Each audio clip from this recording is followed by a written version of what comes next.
আল্লাহ বলেন নবী শোনায় দাও, কুল আসা আইয়াকুনা করিবা, বেশি দেরি নাই, হতে পারে খুবই তাড়াতাড়ি। কি বলা যায়, সে সময়টা অতি নিকটবর্তী হয়ে যেতে পারে, খুবই নিকটবর্তী সে সময়, সে বেশি দেরি হওয়ার কথা নয়। আল্লাহ পাক এবার মানুষকে যুক্তি দিয়ে বোঝাচ্ছেন।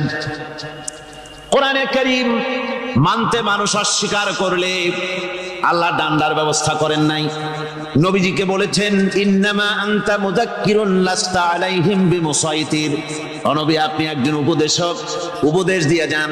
আপনাকে দারোগা করে বানাই নাই লাঠি চার্জ করার জন্য, পিটায়া মানুষ হেদায়েত করার দরকার। মানুষকে বুঝান, যুক্তি দিয়া বুঝান। আল্লাহ নিজে যুক্তি দিচ্ছেন, আনতুম আশাদ্দু খালকান আমিস সামাউ বানাহা। ওই কাফেরেরা, তোমরা যারা পরকালকে অস্বীকার করো, তোমাদেরকে উঠাইতে পারবো না যারা তোমরা বলছো, তোমাদেরকে সৃষ্টি করা কঠিন না ওই বিশাল আকাশটাকে সৃষ্টি করা কঠিন? ওই বিশাল আকাশটাই তো আমি আল্লাহ সৃষ্টি করেছি, জোরে কোন সুবহানাল্লাহ। তত বড় আকাশটারে যিনি বানাইতে পারলেন, সে কথা বুঝি তোমাকে তৈরি করতে পারবে না? আল্লাহ পাক বলছেন, ফানজুর ইলা আসারি রাহমাতিল্লাহি কাইফা ইউহিল আরদা বা'দা মাউতিহা। লক্ষ্য করে দেখো, এই পৃথিবীর মাটিকে আল্লাহ কিভাবে জিন্দা করেন, মুর্দা মাটি।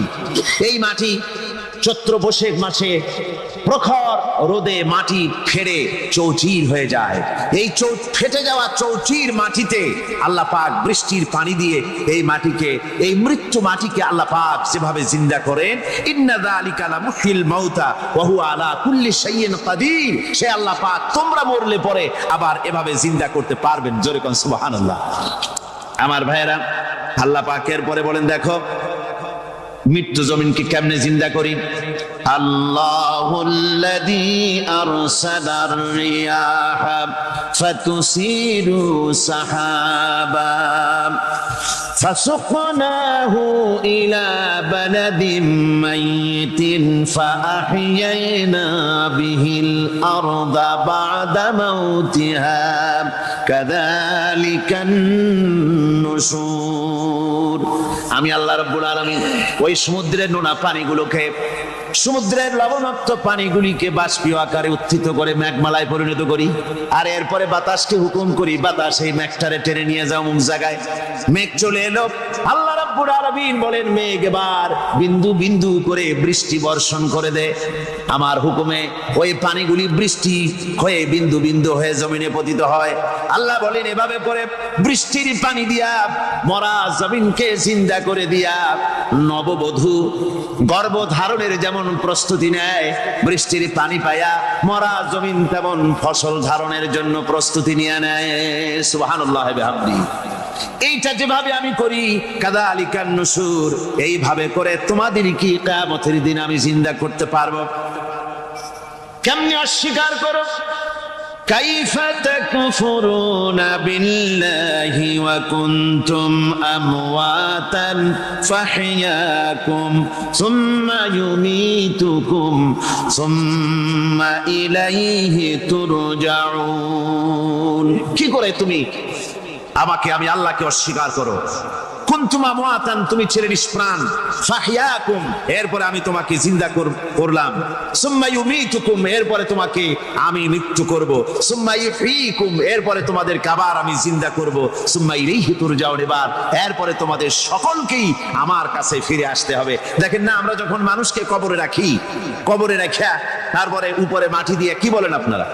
মিনহা খালাকনাকুম, পড়েন, মিনহা খালাকনাকুম ওয়া ফিহা নুঈদুকুম ওয়া মিনহা নুখরিজুকুম তারাতান উখরা।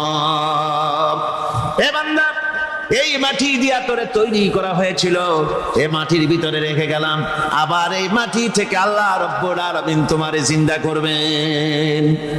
কিয়ামতের ময়দানে সকলকে উঠতে হবে সেখানে আল্লাহর দরবারে। আল্লাহ পাক বলছেন, বান্দা কেমনে অস্বীকার করো?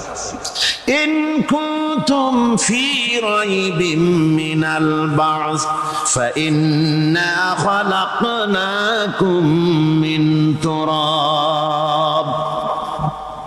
পরকাল পরকালকে যারা অস্বীকার করো, কিয়ামতে উঠতে হবে, এটাকে কিভাবে অস্বীকার করো?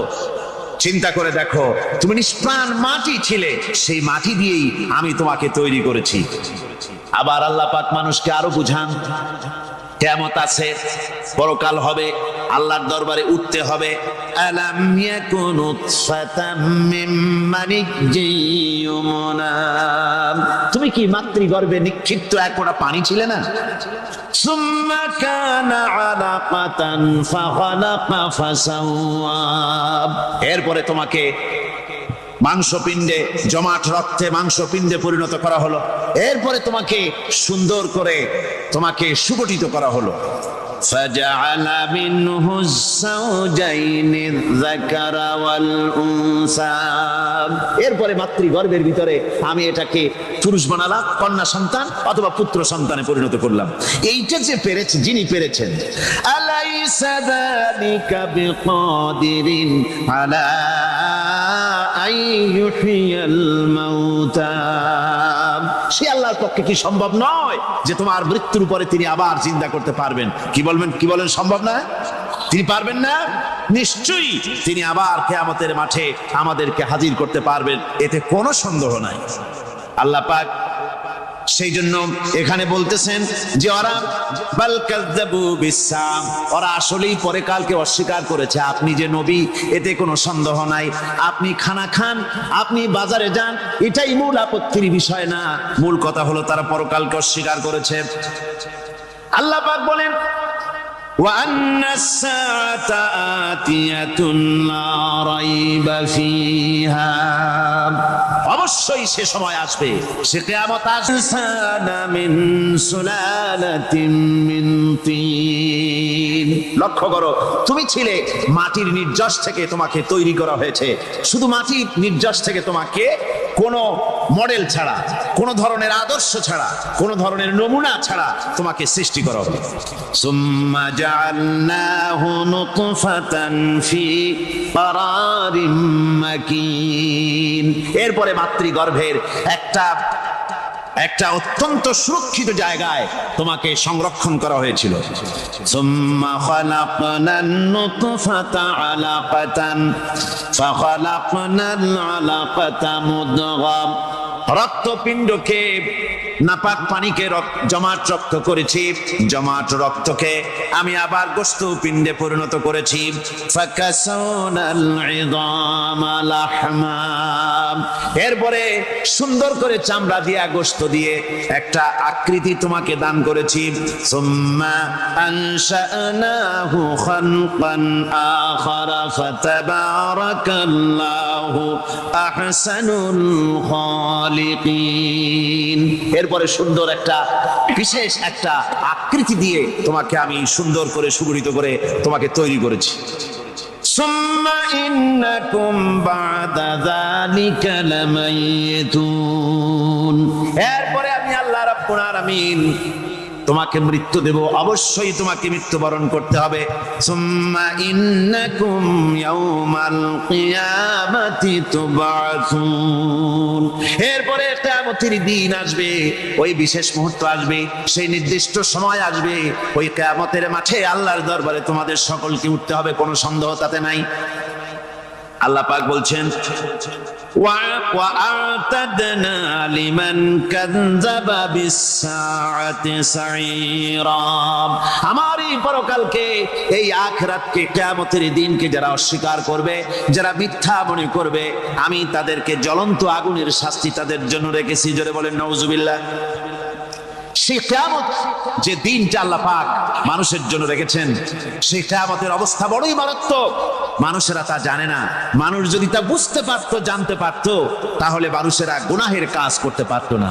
আপনারা কি চিন্তা করেন, ওই যে কাফেরগুলি মক্কার জীবনে, রাসূল পাক সাল্লাল্লাহু আলাইহি ওয়াসাল্লামের মক্কি জিন্দেগিতে যে সমস্ত মানুষগুলি চুরি করত, ডাকাতি করত, জিনা করত, বদমাশি করত, মানুষ হত্যা করত, এই লোকগুলি ফিরে আসতো কিসের কারণে? তাদেরকে এই আখিরাতের কথা বলা হয়েছে, এই পরকালের কথা বলা হয়েছে। কোরআন শরীফে আল্লাহ রাব্বুল আলামিন পরকালের কথা, মৃত্যুর কথা, কিয়ামতের কথা, হাসরের কথা, সিরাতের কথা, মিজানের কথা, মওতের কথা যত বলেছেন, জান্নাতের কথা যত জায়গায় যতগুলা বলেছেন, সবগুলি আয়াতে কারিমা যদি এক জায়গায় করা যায় তাহলে পুরা কোরআন শরীফের 1/3 10 পারার সমান হবে। জোরে বলেন সুবহানাল্লাহ। যেহেতু পরকালের চিন্তা ছাড়া মানুষের জীবন পরিচ্ছন্ন হতে পারে না, সুন্দর হতে পারে না, অপরাধ মুক্ত হতে পারে না। আল্লাহ পাক বলেন সেই দিনটি বড়ই ভয়ানক, বিপজ্জনক। ওই দিনটির ব্যাপারে আল্লাহ পাক তার বান্দাদেরকে সতর্ক করে দিয়েছেন, বান্দারা সতর্ক হয়ে যাও, এইভাবে দিন যাবে না, কিয়ামত আসবে। আর ওই কিয়ামত এত মারাত্মক হবে, আল্লাহ সতর্ক করছেন বান্দাদেরকে, ইয়া আইয়ুহান নাসুত্তাকু রাব্বাকুম ইন্না যালজালাতাস সাআতি শাইউন আযীম। হে মানব সকল, আত্মরক্ষা করো খোদার গজব থেকে, আল্লাহর গজব থেকে আত্মরক্ষা করো। ইন্না যালজালাতাস সাআতি শাইউন আযীম, সেই কিয়ামতের সেই কম্পন খুবই মারাত্মক, খুবই ভয়াবহ কম্পন সৃষ্টি হবে সেদিন। ইয়াউমা তারাউনাহা তাযহালু কুল্লু মুরদিআতিন আম্মা আরদাআত, সেদিন দেখতে পাবে স্তন্যদায়িনী মা, যে মা তার সন্তানকে দুধ দেয়, ওই মাও তার দুধের বাচ্চার কথা ভুলে যাবে, মনে থাকবে না। আল্লাহ রাব্বুল আলামিন বলেন, ওয়া তাদাউ কুল্লু যাতিন হামলিন হামলাহা, গর্ভধারিণী মেয়ে লোক তাদের গর্ভ খসে পড়বে। ওয়া তারান নাসা সুকারা, মানুষকে মানুষ দেখতে পাবে, মানুষগুলো উদ্ভ্রান্ত হয়ে পাগলের মতো ছুটাছুটি করছে। আল্লাহ বলেন, ওয়া মা হুম বিসুকারা, আসলে এরা নেশাগ্রস্ত নয়, আসলে পাগল হয় নাই। ছুটছে কেন? কেন? স্তন্যদায়িনী মা দুধের বাচ্চার কথা ভুলে গেছে। গর্ভধারিণী গর্ভবতী নারী, তার গর্ভ খসে পড়েছে, মানুষ পাগলের মতো দৌড়াচ্ছে। কারণ কি? পাগল তো হয় নাই। আল্লাহ বলেন আসল কারণ হলো ওয়ালাকিন্না আযাবাল্লাহি শাদীদ, আল্লাহর ভয়ঙ্কর আযাব। আর এই সব দৃশ্য, এই সব কম্পন মানুষের মধ্যে ত্রাস সৃষ্টি করে দিয়েছে, এই অবস্থার সৃষ্টি করেছে। আমার ভাইয়েরা, আল্লাহ পাক বলেন, ওয়া আনযিরহুম ইয়াওমাল আজিফাতি ইযিল কুলুবু লাদাল হানাজিরি কাযিমিন। ও নবী, মানুষদেরকে আপনি সতর্ক করেন, ওই দিনটা এমন হবে ভয়ের চোটে মানুষের কলিজা তার মুখের কাছে চলে আসবে। মানুষ ভয়তে অস্থির হয়ে যাবে, কলিজা গলার কাছে চলে আসবে। সেই দিনের কথা তাদের শোনায় দেন। ওই দিনটা এমন মারাত্মক দিন, ফাকাইফা তাত্তাকুনা ইন কাফারতুম ইয়াওমা ইয়াজআলু বিলদানা শিবা। সেদিন ভয়ে চিন্তায় যুবক ছেলে বৃদ্ধে পরিণত হয়ে যাবে, কিশোরগুলি তরুণগুলি বৃদ্ধে পরিণত হয়ে যাবে। আমার বন্ধুগণ, মানুষ সেদিন দিক বিদিক হয়ে দৌড়াতে থাকবে, পালাবো কোথায়? আল্লাহ কোরআন শরীফে সব কথা বলে দিয়েছেন। ইয়াকুলুল ইনসানু আইনাল মাফার, কোথায় ভাগবো, পালাবো কোথায়? অস্থির হয়ে মানুষ দৌড়াতে থাকবে, পালাবো কোথায়, যাব কোথায়? আল্লাহ বলেন, কাল্লা লা ওয়াজারা ইলা রাব্বিকা ইয়াউমাইযিনিল মুস্তাকার, ভাগবার কোনো রাস্তা নাই, পালাবার কোনো পথ নাই, একমাত্র তোমার রব ছাড়া, আল্লাহর দরবার ছাড়া পালানোর কোনো রাস্তা আজার নাই। আমার বন্ধুগণ, এই কঠিন সময়, এই কঠিন দিনে, পরকালের এই দিনে, কিয়ামতের এই মারাত্মক অবস্থায় সকলকে উঠতে হবে। আল্লাহ পাক বলেন, এরপরে কিয়ামত অনুষ্ঠিত হয়ে যাবে। সূরা ফুরকানে আল্লাহ বলছেন, ইযা রাআতুহুম মিন মাকানিন বাঈদিন সামিউ লাহা তাগায়ুযান وزفيرا যখন তাদেরকে জাহান্নাম দেখতে পাবে, অর্থাৎ জাহান্নামের যখন তারা জাহান্নামের দিকে অগ্রসর হবে, তখন তারা দূর থেকেই জাহান্নামের ক্রোধ এবং তেজস্বী আওয়াজ শুনতে পাবে। জাহান্নামের আওয়াজ, বিকট আওয়াজ। ওই যে কক্সবাজারের সমুদ্র সৈকতে ভ্রমণ করতে গিয়ে সমুদ্রের তুফানের আওয়াজ শুনছেন না? কথা বল না কেন? সমুদ্রের তুফানের আওয়াজ শুনেছেন তো? এইটা কি? এটা কিছুই না, এর থেকে মারাত্মক আওয়াজ, তেজস্বী ক্রোধের আওয়াজ কানের মধ্যে আসতে থাকবে জাহান্নামীদের। আল্লাহ রাব্বুল আলামিন বলেন, ওয়াইদা উলকু মিনহা মাকানান দায়িকাম মুকাররানিনা দাউ হুনালিকা সুবুরা। যখন তাদেরকে হাত পা বেঁধে এই জাহান্নামের কোন সংকীর্ণ জায়গায় ফেলে দেওয়া হবে, তখন দাও হুনালিকা সুবুরা, তারা তখন নিজেদের ধ্বংস এবং মৃত্যু কামনা করবে। আল্লাহ বলেন, লা তাদউল ইয়াউমা সুবুরান ওয়াহিদান ওয়াদউ সুবুরান কাসীরা। আজকে এক মৃত্যু ডেকো না, অসংখ্য মৌত ডাকো। আজকে মৌত আর তোমাদের আসবে না, অসংখ্যবার ডাকলেও মৌত তোমাদের আসবে না।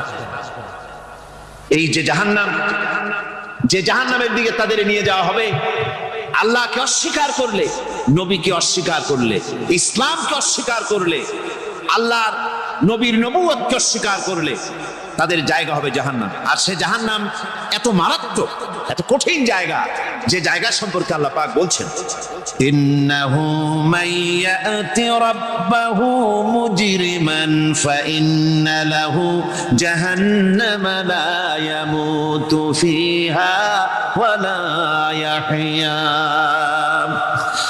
অপরাধী হয়ে যে লোক আল্লাহর দরবারে উপস্থিত হবে, তার জন্য জাহান্নাম হবে, জাহান্নামে আল্লাহ দিবেন। আর ওই জাহান্নামে যখন লোকটা পড়ে যাবে, জাহান্নামের অবস্থা এমন হবে, লা ইয়ামুতু ফিহা ওয়া লা ইয়াহইয়া, সে বাঁচবেও না মরবেও না, জীবন মৃত্যু একটা অবস্থা সৃষ্টি হবে।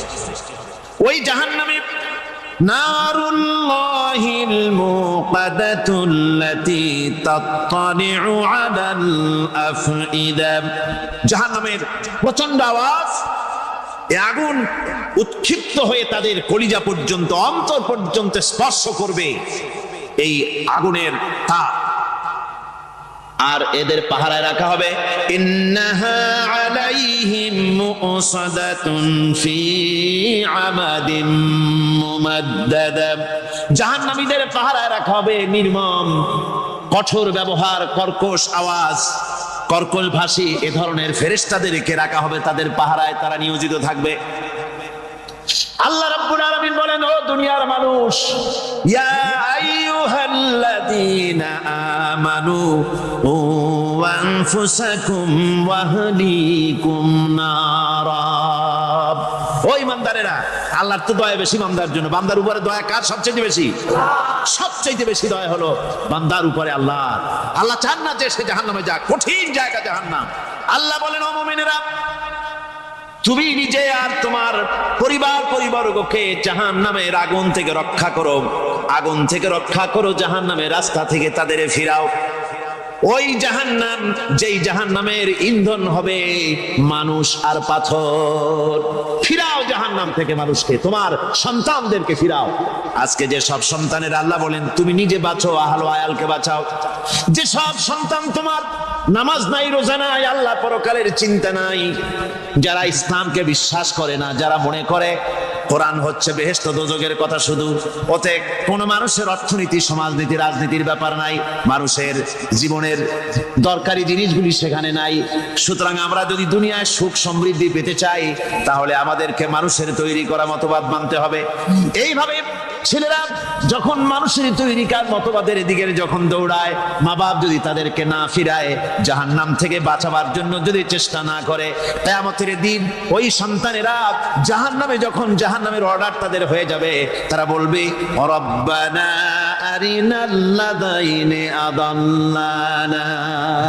হে আমার প্রভু, কে আমাদেরকে গোমরাহ করে দিল, মিনাল জিন্নি ওয়াল ইনসি, জিনের ভিতর থেকে মানুষের ভিতর থেকে আমাদের নেতারা, আমাদের মা বাপ, আমাদের মুরব্বী, কারা আমাদেরকে বিভ্রান্ত করলো, তোমার রাস্তা থেকে সরাই দিল, ওরা কই? ওদেরকে নিয়ে আসো। আমাদেরকে এই খারাপ রাস্তা থেকে ফিরায় নাই, জাহান্নামের পথে চলেছি, আমাকে ফিরায় নাই। ও আল্লাহ, আজকে এই জাহান্নামে যাওয়ার আগে ওই মা বাপ আর মুরব্বি আর নেতাগুলি নিয়ে আসো।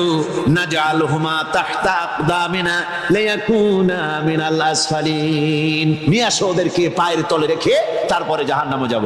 আমার ভাইরা, যে ছেলে আজকে মানুষের তৈরি করা মতবাদের আন্দোলন করছে, সেকুলারিজম করছে, সোশ্যালিজম করছে, ক্যাপিটালিজম করছে, তারপরে ন্যাশনালিজম করছে, হাজারো মতবাদের দিকে আকৃষ্ট হয়েছে আপনার ছেলে, আপনার স্ত্রী, আপনার বোন, আপনার ভাই, আপনি জেনে শুনে তাদেরকে ফিরাচ্ছেন না, আল্লাহ রাস্তায় আনতেছেন না। কিয়ামতের দিন ওরা পালাইতে যাবে এবং ওদের এই অপরাধের কারণে, ফিরানোর কারণে, সহযোগিতা করার কারণে কিয়ামতের দিন অবস্থা করুণ হয়ে যাবে। এই জন্য আল্লাহ রাব্বুল আলামিন বলছেন, এই খাবারে তাদের শরীর পরিপুষ্ট হবে না আর ক্ষুধাও নিবৃত্ত হবে না। আমার বন্ধুগণ, এমন কঠিন জাহান্নামের অবস্থা থেকে মাপ পাওয়ার জন্য ইমানের জোশ আসতে হবে, ইমানদার হতে হবে, আর নাফরমানিকে ছেড়ে দিতে হবে। জাহান্নামে যখন মানুষদেরকে নিয়ে যাওয়া হবে, জাহান্নামীদেরকে, ইযা উলকু ফিহা সামিউ লাহা শাহীকান ওয়া হিয়া তাফুর, যখনই খোদাদ্রোহীদেরকে জাহান্নামের দিকে নিয়ে যাওয়া হবে, আজ তো খুব মাতবাড়ি, কত ভক্ত আছে, তারপরে কত শক্তি, কত কিছু, কিন্তু আল্লাহর দরবারে যখন হাজির হবে, কোনো শক্তি তখন কাজে লাগবে না, কোনো শক্তি কাজে লাগবে না।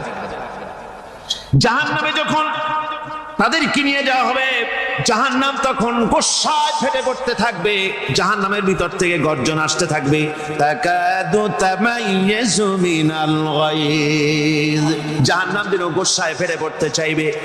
কুল্লামা উলকিয়া ফিহা ফাওজুন সাআলাহুম খাজানাতুহা আলাম ইয়াতিকুম নাদির, জাহান্নামের পরিচালক বলবে, ও আল্লাহর বান্দা, কেন আজ জাহান্নামে আসলি, কেন দোজখে আসলি?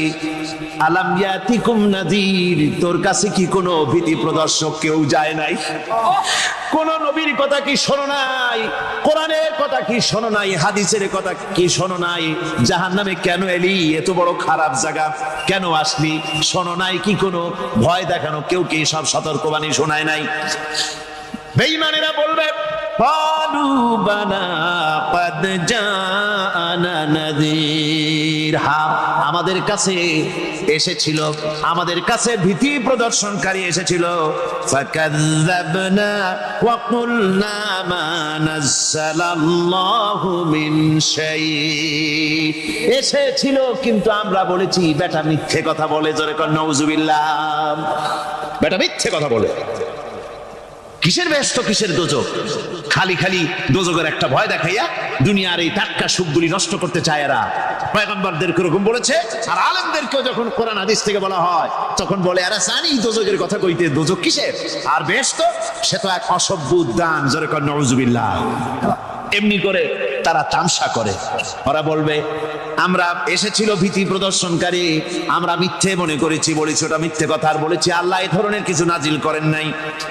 জাহান্নামীরা বলবে, ওয়াকালু লাউ কুন্না নাসমাউ আও নাকিলু মা কুন্না ফি আসহাবিস সাঈর, আরে লাউ কুন্না নাসমাউ, তার মানে হলো যদি আমরা শুনতাম, অর্থাৎ মানতাম, যদি নবীর কথা মানতাম, কোরআনের কথা যদি মানতাম, আর যদি ভালো করে বুঝতাম, মা কুন্না ফি আসহাবিস সাঈর, তাহলে আজকে এই জাহান্নামের কঠিন শাস্তি আমাদের লাভ পেতে হতো না, জাহান্নাম থেকে বেঁচে যেতে পারতাম। কি সর্বনাশ করলাম, বুঝি নাই, যা কিছু শুনেছি মানুষের কথা মতো শয়তানের ওয়াসওয়াসায় পড়ে তো ভুলই করলাম। সেদিন যতই আফসোস করা হোক না কেন, এই আফসোস কোনো কাজে লাগবে না। قل أذلك خير أم جنة الخلد التي وعد المتقون كانت كانت لهم جزاء ومصيرا আল্লাহ বলছেন এই সব কথা বলার পরে জাহান্নামের সব শাস্তির কথা শুনাইয়া আল্লাহ বলছেন বলেন কুল আযালিকা খায়রুন এই পরিণতি কি ভালো যে জাহান্নামের পরিণতির কথা বলা হলো তোমরা যে সমস্ত অবাধ্যতা করতেছো ঈমান আনতেছো না নবীকে গালাগালি করছো ইসলাম মানতেছো না নাফরমানি করছো এর পরিণতি যা হবে আযালিকা খায়রুন এই পরিণতি কি ভালো আম জান্নাতুল খুলদিল্লাতী উইদাল মুত্তাকুন অথবা সেই চিরন্তন জান্নাত যার ওয়াদা করেছেন আল্লাহ পাক মুত্তাকিনদের জন্য কানাত লাহুম জাযাআ ওয়া মাসীরা যে জান্নাত হবে তাদের কর্মের প্রতিফল আর এটাই হবে তাদের মহাযাত্রার শেষ মঞ্জিল সেই জান্নাত যে জান্নাত আল্লাহ রেখেছেন মুমিনদের জন্য কাদের জন্য জান্নাত মুমিনদের জন্য সেটা এমন জান্নাত হবে লাহুম ফিহা মা ইয়াশাউনা খালিদিন যা চাইবে মনের আশা আকাঙ্ক্ষা অনুযায়ী সব পাবে বেহেশতের মধ্যে খালিদিন চিরকাল সেখানে থাকবে কানা আলা রাব্বিকা ওয়াদান মাসউলা এটা হচ্ছে তোমার রবের অবশ্য পূরণীয় ওয়াদা জোরে বলেন সুবহানাল্লাহ এটা তোমার আল্লাহর ওয়াদা এবং অবশ্যই তিনি তা পূরণ করবেন তোমরা জান্নাতে থাকবে সেখানে যা চাইবে তাই পাবে একজন বলছিল জান্নাতে যাইয়া যা চাইবো তাই যদি পাই তাহলে তো খুব ভালো কথা কয় যে হুজুর আমার তো হোক্কা খাওয়ার দারুণ অভ্যাস তা বেহেশতের মধ্যে হোক্কা পাবো বুজুর্গ ব্যক্তি বলছেন আল্লাহর বান্দা বেহেশতে যাইয়া যদি তুমি হোক্কা খাইতে চাও তো আল্লাহ তোমার হোক্কা দিবেন কিন্তু আল্লাহর কসম করে বলতে পারি বেহেশতে যাইয়া এমন পচা জিনিস খাওয়ার তোমার ইচ্ছে জাগবে না এত ভালো জিনিস তুইয়া এই পচা জিনিস খাওয়ার ইচ্ছা তোমার জাগবে না মনের ভিতরে বেহেশত আল্লাহ রাব্বুল আলামিন মুমিনদের জন্য রেখেছেন আমার ভাইরা সে বেহেশতের বর্ণনা কোরআনে কারীমের মধ্যে আল্লাহ দিয়েছেন একদিকে জাহান্নাম কোরআনের বর্ণনা কত সুন্দর জাহান্নামের কথা শুনতে শুনতে লোকেরা আল্লাহর ভয়তে হতাশ হয়ে যেতে পারে আল্লাহর ভয়তে সেই জন্য যত জায়গায় জাহান্নামের বর্ণনা আছে সাথে সাথে আবার আশার সঞ্চার করার জন্য আল্লাহ জান্নাতের কথা বলেছেন কাহার এবং জব্বার নাম আল্লাহ যেখানে ব্যবহার করেছেন সাথে সাথে আবার গফুর রহিম নাম ব্যবহার করেছেন বান্দা যেন হয়রান হয়ে না যায় আমার ভাইরা একদিকে জাহান্নামের এই কঠিন শাস্তির কথা আবার অপরদিকে আল্লাহ বলেন শোনো এমন জান্নাত আমি রেখেছি মাসালুল জান্নাতিল্লাতী উইদাল মুত্তাকুন এমন বেহেশত মুত্তাকিনদের জন্য যার ওয়াদা করা হয়েছে এমন বেহেশত সেটা ফিহা আনহারুম মিন মাইন গায়রি আসিন সেখানে এমন সুন্দর স্বচ্ছ পানির ঝর্ণাধারা সুমিষ্ট পানির ঝর্ণাধারা রাখা হয়েছে আর সেখানে দুধের ঝর্ণা রাখা হয়েছে যার স্বাদ কখনো নষ্ট হবে না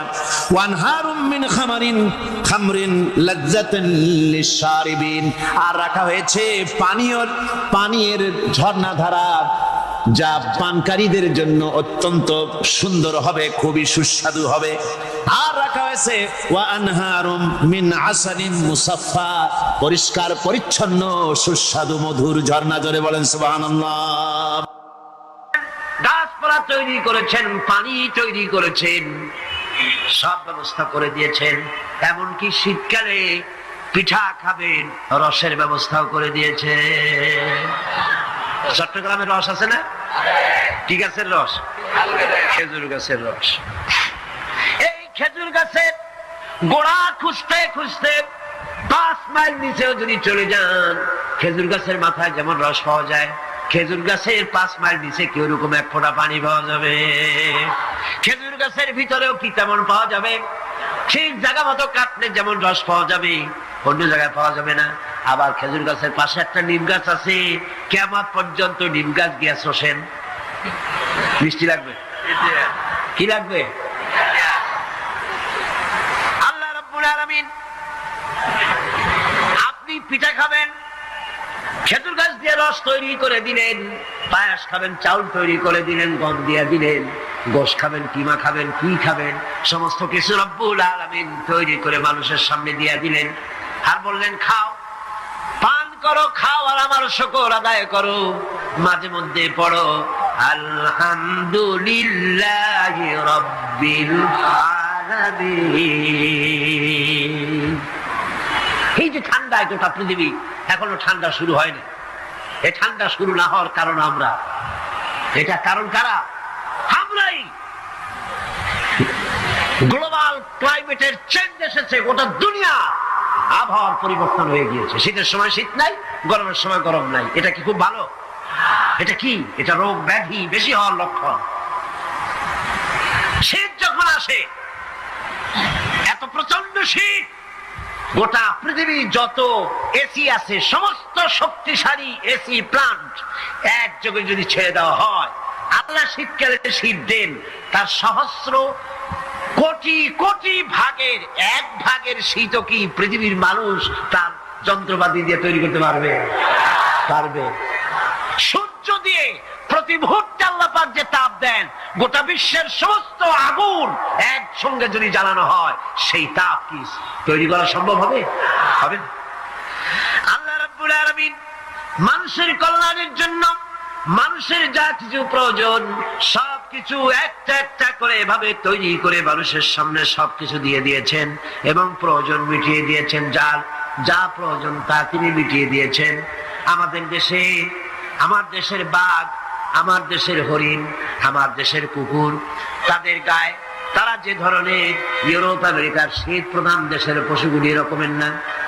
তার মানে হলো আমার দেশ শীত প্রধান নয়, ছোট্ট ছোট্ট পশম হলে চলে, কিন্তু শীত প্রধান দেশের কুকুরগুলি, বাঘ এবং সিংহ যেগুলি জঙ্গলে থাকে, তাদের গায়ে এমন লম্বা লম্বা পশম দিয়ে আল্লাহ চামড়া বানায় দিয়েছেন, যা দিয়ে তার সম্পূর্ণ শরীরটা ঢেকে যেতেছে। স্থায়ী কম্বলের ব্যবস্থা রব্বুল আলামিন করে দিয়েছেন। কে দিয়েছেন? আল্লাহ পাক দিয়েছেন।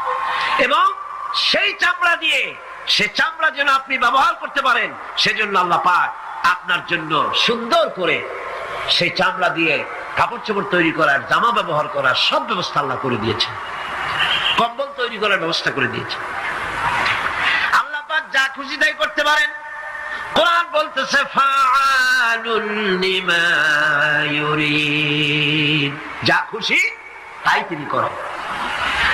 লা ইউসআলু আম্মা ইয়াফআলু ওয়া হুম ইউসআলুন, তিনি যা করেন সেজন্য কারো কাছে তাকে কৈফিয়ত দিতে হয় না, বরং গোটা বিশ্ব আল্লাহর কাছে কৈফিয়ত দিতে বাধ্য। সমস্ত বিশ্ব কৈফিয়ত দিতে কার কাছে বাধ্য? আল্লাহ পাকের কাছে কৈফিয়ত দিতে বাধ্য। প্রচন্ড শক্তির মালিক। মানুষেরা বোঝে না, ক্ষমতায় যখন আসে তখন চতুর্দিকে দেখে ক্ষমতার ক্ষমতা, কি যে করবে দিশে করতে পারে না। সারা জীবন ক্ষমতায় টিকে থাকার জন্য সর্বাত্মক প্রচেষ্টা চালায়, দেশ যখন পাইছি আর ছাড়বো না, ঠিক কিনা? এই চেষ্টা চালায়। কিন্তু আল্লাহ পাকের মূল ক্ষমতা তো আল্লাহর হাতে। আল্লাহ পাক ক্ষমতা দিয়ে বলেন লিনানজুরাকুম কাইফা তা'মালুন, ক্ষমতা দিয়ে তাকায় থাকি তোমার আমলটা কি হয় তা দেখার জন্য, তুমি করোটা কি সেইটা দেখার জন্য আমি দেখি। লিনানজুরাকুম কাইফা তা'মালুন। মানুষ ক্ষমতা হাতে পায়, অত্যাচার স্টিম রোলার চালায়, আল্লাহ দেখতে থাকে। আর আল্লাহ যখন অ্যাকশন নেন, সেই অ্যাকশন থেকে তাকে কেউ বাঁচাইতে পারে না। প্রচন্ড ক্ষমতার মালিক। রাতকে দিন বানাতে পারেন, দিনকে রাত বানাতে পারেন, আমিরকে ফকির বানাতে পারেন, ফকিরকে আমির বানায় দিতে পারেন, রাস্তার লোক ধরে নিয়ে প্রেসিডেন্ট বানায় দিতে পারেন, আবার নারাজ হলে পরে জুতার মালা দিয়ে জেলখানায় ঢুকাইয়া দিতে পারেন। ক্ষমতায় থাকাকালীন ফুলের মালা এত বেশি পায়, ফুলের মালায় গলা ভরে যায়। গাবতলির কোরবানির হাতেও এত মালা পায় না। এত মালা গলায় দিয়া আনন্দে ফুর্তিতে মারতে থাকে। আমার বন্ধুগণ মনে রাখেন, ফুলের মালায় আত্মহারা হয়েও না যারা ক্ষমতায় থাকো। এই ফুলের মালা আর ফাঁসির রশি একেবারেই পাশাপাশি। ফুলের মালা থেকে ফুলগুলি ঝরে পড়লেই ওই রশিটাই ফাঁসি হওয়ার জন্য যথেষ্ট, ঠিক কিনা? মানুষ বোঝে না, বোঝে না। আল্লাহ বলেন আমি তাকায় থাকি, দেখি কি করো, তোমার আমলটা কেমন হয়। ক্ষমতার মালিক আল্লাহ, দেওয়ার মালিক আল্লাহ। আর যখন নারাজ হয়ে যান, এক থাপ্পড় চড় মেরে ক্ষমতা ছিনায় নিয়ে যান। পারেন কিনা? পারেন কিনা? ইতিহাস সাক্ষী। কিন্তু ইতিহাসের সবচেয়ে বড় শিক্ষা যে মানুষেরা ইতিহাস থেকে শিক্ষা গ্রহণ করে না। जगत जी लगाने के लिए ये दुनिया नहीं है, जगह जी लगाने के लिए ये दुनिया नहीं है, ये इबरत की जा है तमाशा नहीं है। पृथ्वी खेल तमाशा করার জায়গা না। ইতিহাস থেকে শিক্ষা নাও, পূর্বপুরুষদের দিকে তাকাও। আল্লাহ দিনের কর্মীদের উপরে আঘাত লাগাবার কারণে বংশ শুদ্ধ আল্লাহ সাফ করে দিয়েছে। দেন নাই? সে আল্লাহ আছে না নাই? চিল্লায় করে আছে না নাই? সে আল্লাহ পাক আছে। সে আল্লাহকে ভয় করে। ইত্তাকিল্লাহ, সে আল্লাহকে ভয় করে। আল্লাহ পাক ইচ্ছে করলে ক্ষমতা দিতে পারেন, ইচ্ছে করলে ক্ষমতা ছিনায়ও নিতে। সে আল্লাহ রাব্বুল আলামিন ক্ষমতা দেওয়ার মালিক, ক্ষমতা ছিনিয়ে নেওয়ার মালিক, হায়াতের মালিক, মওতের মালিক। সবাই বলুন হায়াতের মালিক কে? মওতের মালিক কে? খাবারের মালিক কে? হাসাবার মালিক কে? কাঁদাবার মালিক কে? সব কিছুর মালিক কে? আল্লাহ রাব্বুল আলামিন। ইন্নাল্লাহা আলা কুল্লি শাইইন কাদির। সবকিছুই উপরে তিনি ক্ষমতাবান, যা খুশি তাই তিনি করেন। এ হচ্ছে আল্লাহর সৃষ্টি। সবকিছু আল্লাহ সৃষ্টি করেছেন। বরং কাফের বেঈমান যারা অস্বীকার করে আল্লাহ রাব্বুল আলামিন, সেই মানুষেরাই বুঝতে পারে না। বরং মানুষ যা কিছু তৈরি করেছে তা সবই আল্লাহর বানানো জিনিস, তার থেকেই করেছে, কথাটা বুঝে আসে না। মানুষ না বুঝেই বিজ্ঞানকে সবকিছুর প্রশংসা বিজ্ঞানের জন্য করে, বিজ্ঞানের জন্যই প্রশংসা অস্থির হয়ে যায়। যেমন ধরুন রাজশাহী বিশ্ববিদ্যালয়ে আপনার ছেলে পড়ে, 6 মাস টাকা পয়সা পায় নাই, ধার খরচ করিয়া তার 6টা মাস চালায়। হঠাৎ করে পিয়ন মানি অর্ডার ফর্ম নিয়ে হাজির, 6,000 টাকা পাঠাইছে বাপে। টাকাগুলি নিয়ে সই করে পিয়নের কদমবুসি করে যে বাবাজি এতদিন পরে টাকা নিয়ে আসছেন, আপনার প্রতি আল্লাহ রহম করুন। এটা বুদ্ধিমান না বেকুব? বুদ্ধিমান না বেকুব? আরে বেটা, পিয়ন কি তোর বাজান? টাকাকে পাঠিয়েছে, বাবা পাঠিয়েছে, প্রশংসা তার কর। বিজ্ঞানীরা প্লেন বানিয়েছে, বিজ্ঞানীরা গাড়ি বানিয়েছে, বিজ্ঞানীরা কম্পিউটার তৈরি করেছে, প্রশংসা করো সেই আল্লাহ যে আল্লাহ রাব্বুল আলামিন বিজ্ঞানীর মাথায় বুদ্ধি দিয়েছে। প্রশংসা কর, আল্লাহ পাকের প্রশংসা করতে হবে। হায়াত খালকুল্লাহ, যা কিছু আল্লাহ বলছেন এ সব কিছু আল্লাহর সৃষ্টি। মানুষ কিছুই সৃষ্টি করেনি, শুধু আল্লাহর সৃষ্টি দিয়ে জোড়াতালি দিয়ে বানিয়েছে, ঠিক না? আল্লাহর বানানো জিনিস দিয়ে জোড়াতালি দেওয়া হয়েছে। আল্লাহ পাকের সৃষ্টি তো দূরের কথা, আল্লাহকেই মানতে চায় না। কি বলে? বলে আনসিন ইজ নাথিং। শুনছেন কথা? আনসিন ইজ নাথিং, যা দেখা যায় না তা কিছুই না, মানি না। যার রং নাই, রূপ নাই, ধরা যায় না, ছোঁয়া যায় না, অনুভব করা যায় না, তা মানি না। এই কথা দিয়ে তারা আল্লাহরে অস্বীকার করতে চায়। অথচ এই ভদ্রলোকেরা মাধ্যাকর্ষণ না দেখি বিশ্বাস করে মাধ্যাকর্ষণ আছে, ঠিক কিনা? এই ভদ্রলোকেরা বিদ্যুতের শক্তি দেখেই, বিদ্যুৎকেও দেখে, আপনারা দেখতেছেন বিদ্যুতের শক্তি দেখে বিদ্যুৎকে বিশ্বাস করে। বাতাসের প্রচন্ডতা দেখে বাতাসকে অনুভব করে, বিশ্বাস করে। অক্সিজেন চোখে লাগে না, ইথারকে চোখে দেখে না, বিশ্বাস করে। কিন্তু এমনই নাস্তিক, এমনই কপাল পোড়া যে আল্লাহরে দেখা যায় না তাই বিশ্বাস করা যাবে না। এক নাস্তিকের সাথে হযরত ইমাম আবু হানিফা রাহমাতুল্লাহ আলাইহির এক বিতর্ক অনুষ্ঠান হলো। সেই বিতর্ক অনুষ্ঠানে ইমাম আবু হানিফা রাহমাতুল্লাহ আলাইহি পৌঁছতে বেশ দেরি করলেন। নাস্তিক তখন উপস্থিত জনতাকে বলছে, দেখো তোমাদের ইমাম, তোমাদের ইসলামী চিন্তাবিদ যুক্তিতে দুর্বল, সেই জন্য আসতেছে না। বেশ কিছুক্ষণ দেরি করে তিনি উপস্থিত হলেন। নাস্তিক বলল, আগে আপনি বলেন, আপনি ওয়াদা ভঙ্গ করলেন কেন, সময় মতো আসতে পারলেন না কেন? তিনি জবাবে বললেন, দেখো, আমি অনেক দূর থেকে এসেছি, এসে দেখি সামনে নদী, এখন পার হবো কেমনে? কোন নৌকার ব্যবস্থা নাই। হঠাৎ দেখলাম কি এক আশ্চর্য কথা, একটা চারা গজায় উঠলো, ফট করে বিরাট গাছ হয়ে গেল। ওই থেকে একটা কুড়াল আসলো, গাছটারে কাজে ভাড়ায় গেল। তারপরে এলো করা, বানাইলো তক্তা, এরপরে আসলো লোহা, পড়লো হাতুড়ি, হয়ে গেল নৌকা। বাহ, কি মজা! এরপর নৌকা নামলো নদীতে, আমি উঠে বসলাম, এই পাড়ি দিয়ে আসলাম, তাই যা একটু দেরি হল। নাস্তিক কয় যে কি সর্বনাশ, এই লোকের সাথে আমি তর্ক করবার মাথা তুই স্ক্রু শটটা ঢিলা। আরে আন্দাজে আন্দাজে একটা গাছ হয়ে গেল ফট করিয়া, তারপরে কুড়াল আসলো, তক্তা হইলো, বিনা মিস্ত্রিতে নৌকা হইলো, এটা কেমনে সম্ভব? ইমাম সাহেব বলেন, আমার বিতর্ক শেষ। বিনা মিস্ত্রিতে যদি, তোমার যুক্তি মতে বিনা মিস্ত্রিতে যদি একটা নৌকা না হতে পারে, এই বিশ্ব তৈরি হলো কি করে বিনা মিস্ত্রিতে? ওই বিশাল আকাশ হলো কিভাবে? এই বিরাট চন্দ্র সূর্য হলো কিভাবে? কি করে তোমার ওই বডি তৈরি হলো? নাস্তিক চেয়ার থেকে নেমে ইমামের কাদমের উপরে পড়ে গেল, বলে আল্লাহু আকবার, আমি অন্যায় করেছি, আল্লাহ আমাকে মাফ করে দাও।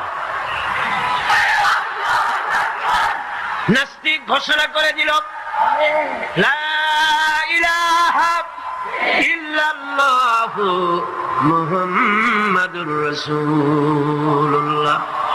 জোরে বলেন, লা ইলাহা ইল্লাল্লাহু মুহাম্মাদুর রাসূলুল্লাহ, লা ইলাহা ইল্লাল্লাহ।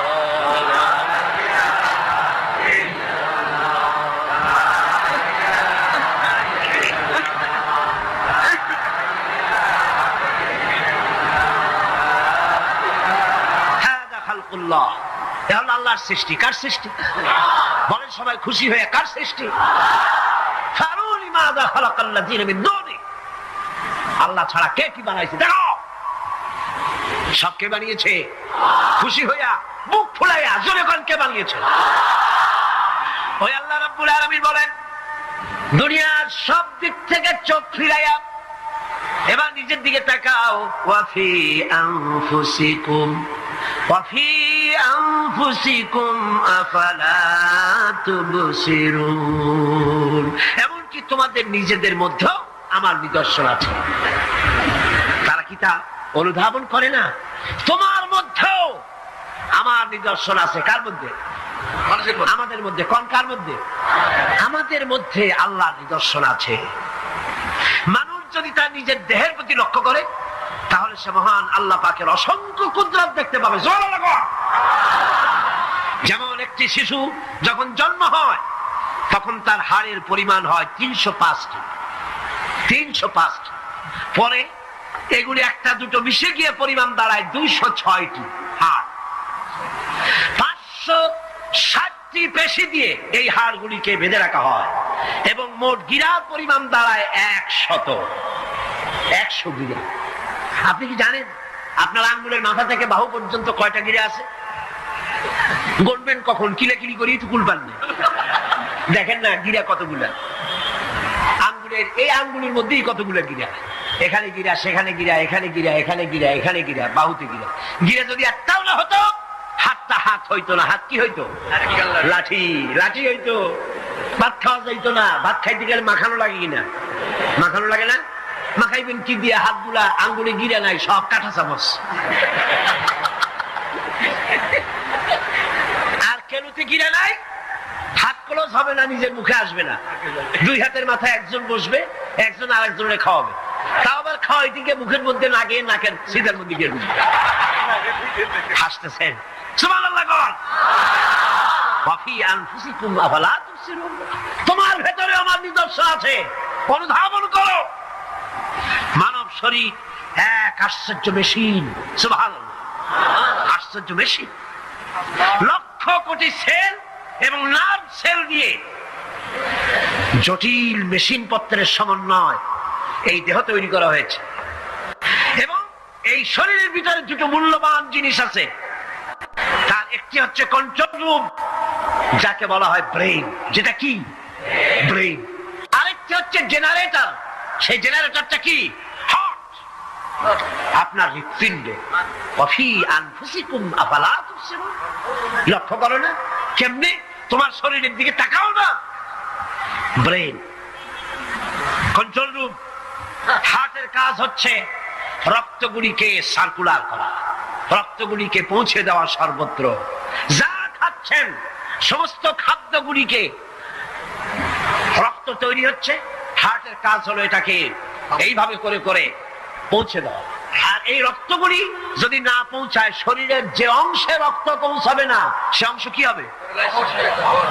প্যারালাইজড হবে, অবশ হবে। মাশাআল্লাহ, আপনারা সব ডাক্তার বুঝতে পারতেছেন, কথা বুঝে ফেলতেছেন, আলহামদুলিল্লাহ। রক্ত পৌঁছাবে না, প্যারালাইজড হয়ে যাবে। এই জন্য আল্লাহ কি করেছেন? পায়ের বুড়ো আঙ্গুল থেকে শুরু করে মস্তিষ্কের মাথা পর্যন্ত অসংখ্য নার্ভ, শিরা উপশিরা দিয়ে ভরে দিয়েছেন। কত শিরা, কত উপশিরা! চিকিৎসা বিজ্ঞানীরা বলেছেন মানুষের দেহের ভিতরে যত শিরা এবং উপশিরা আছে সবগুলি যদি বের করে একটার সাথে আরেকটা গিরা দেওয়া হয় তাহলে তা এত লম্বা হবে যা দিয়া গোটা পৃথিবী 3 বার ঘোরা যাবে। এই শিরা উপশিরা গুলি যদি ছিঁড়ে ছিঁড়ে শরীর থেকে বের করে করে পাশাপাশি যদি সাজানো হয় তাহলে 3 একর জমিন লাগবে সাজায়া রাখতে। এত শিরা উপশিরা দিয়ে এই পৃথিবী, এই শরীরটাকে আল্লাহ পাক সাজিয়ে দিয়েছেন, গুছিয়ে দিয়েছেন। অসংখ্য শিরা উপশিরা। হার্টের কাজ হলো রক্ত আসতেছে পাঞ্চ করে করে, এভাবে করে করে রক্ত পৌঁছায় দিচ্ছে হার্ট থেকে, তার মাথা থেকে শুরু করে পা পর্যন্ত। হার্ট প্রতি মিনিটে 10 পাউন্ড রক্ত সঞ্চালন করছে। ব্যায়ামের সময় এর পরিমাণ গিয়ে দাঁড়ায় 30 পাউন্ডে। এবং এক সময় যদি আপনি আহত হন, অনেকগুলি রক্ত যদি বেরিয়ে যায়, অন্তত 2.5 পাউন্ডের মতো রক্ত আপনার শরীরের মধ্যে সব সময় রিজার্ভ থাকে। কে রাখে? কে রাখে? কে রাখে? এবার আপনার হার্ট যদি দুর্বল হয়, হার্ট অ্যাটাক হয় না? সিটাগাঙ্গে নাও হইতে পারে, নাকি হয়? হার্ট যদি অ্যাটাক হয়, হার্ট অ্যাটাক হয় কেন?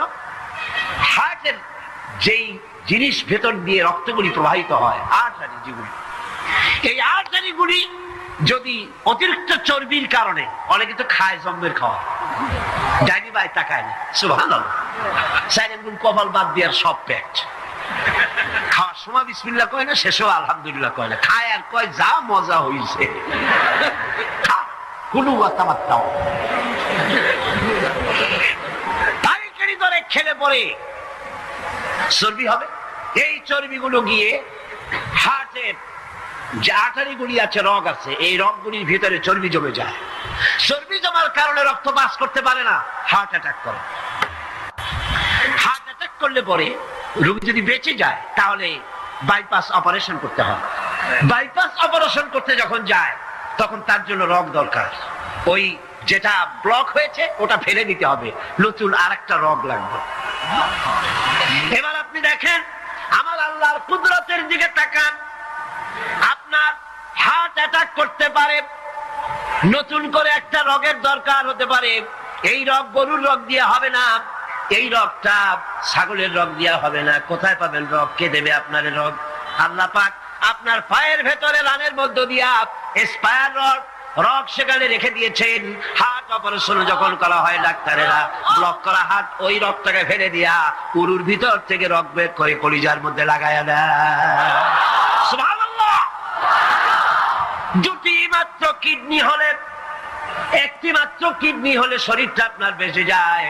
আল্লাহ রাব্বুল আলামিন শরীরের ভিতরে 2টা কিডনি দিয়েছেন। কিডনির নাম জীবন। কিডনির নাম কি? কিডনি অচল হলে আপনি অচল হয়ে যাবেন, শরীর ফুলে যাবে, আপনি মরে যাবেন তাড়াতাড়ি করে, রক্ত শূন্যতা দেখা দেবে। কিডনিকে বাঁচায় রাখা প্রত্যেকের জন্য জরুরি। আর কিডনি বাঁচাবার জন্য পানি খাবেন বেশি করে। কি খাবেন? কি খাবেন? পানি। সুবহানাল্লাহ, সুবহানাল্লাহ। এই পানি খান নিয়ামত, পানির অপচয় করবেন না। আমার নবী বলেছেন প্রবাহমান নদীর ঘাটে বসেও এক ফোঁটা পানির অপচয় করো না। নদীর ঘাটে বসেও পানির অপচয় করো না, সুবহানাল্লাহ। পানি নিয়ামত, পানি খান বেশি করে, কিডনি সচল থাকবে, আলহামদুলিল্লাহ। একটা কিডনি হলে চলে, আল্লাহ পাক দুটি কিডনি দিয়েছেন, একটা বন্ধ হলে যেন আর একটা দিয়ে সে যেন চলতে পারে, সুবহানাল্লাহ। মানুষের শরীরের ভেতরে এই পরিমাণ লেমন আছে যা দিয়া একটা ঘর সাদা বানানো যায়, এই পরিমাণ ফসফরাস আছে যা দিয়া 2500 মেস বানানো যায়। তোমার শরীরের ভিতরে এমন নিদর্শন আছে। মানুষের এই আশ্চর্যজনক দেহটাকে ঢেকে রাখা হয়েছে একটি শীতাতপ নিয়ন্ত্রিত চামড়া দিয়া। সেই চামড়াটা 20 বর্গ ফিট। এই চামড়ার ভেতরে রয়েছে অসংখ্য লোমকূপ, অসংখ্য লোমকূপ দিয়ে এই চামড়াটা তৈরি করে দেওয়া হয়েছে, এবং এই চামড়া দিয়ে শীত এবং গরম অনুভব করার শক্তি দেওয়া হয়েছে। দুটি চোখ দেওয়া হয়েছে, শ্রবণের জন্য কান দেওয়া হয়েছে। কে তিনি যিনি আমরা চোখ দিয়ে নেগেটিভ দেখি? চোখ দিয়ে কি দেখি? চোখ দিয়া দৃশ্যের নেগেটিভটা দেখি, ওই দেখার সাথে সাথে ব্রেনের ভিতরে গিয়া কোন শক্তি পজিটিভ বানায়া আমারে দেখায়, তার নাম কি? আমার কানের ভিতরে অসংখ্য শব্দ চতুর্দিক থেকে আসে, শব্দগুলিকে বিন্যস্ত করে একটা একটা করে শুনবার জন্য আমার কে কানের ভিতরে কে ব্যবস্থা করে দিয়েছেন, তার নাম কি?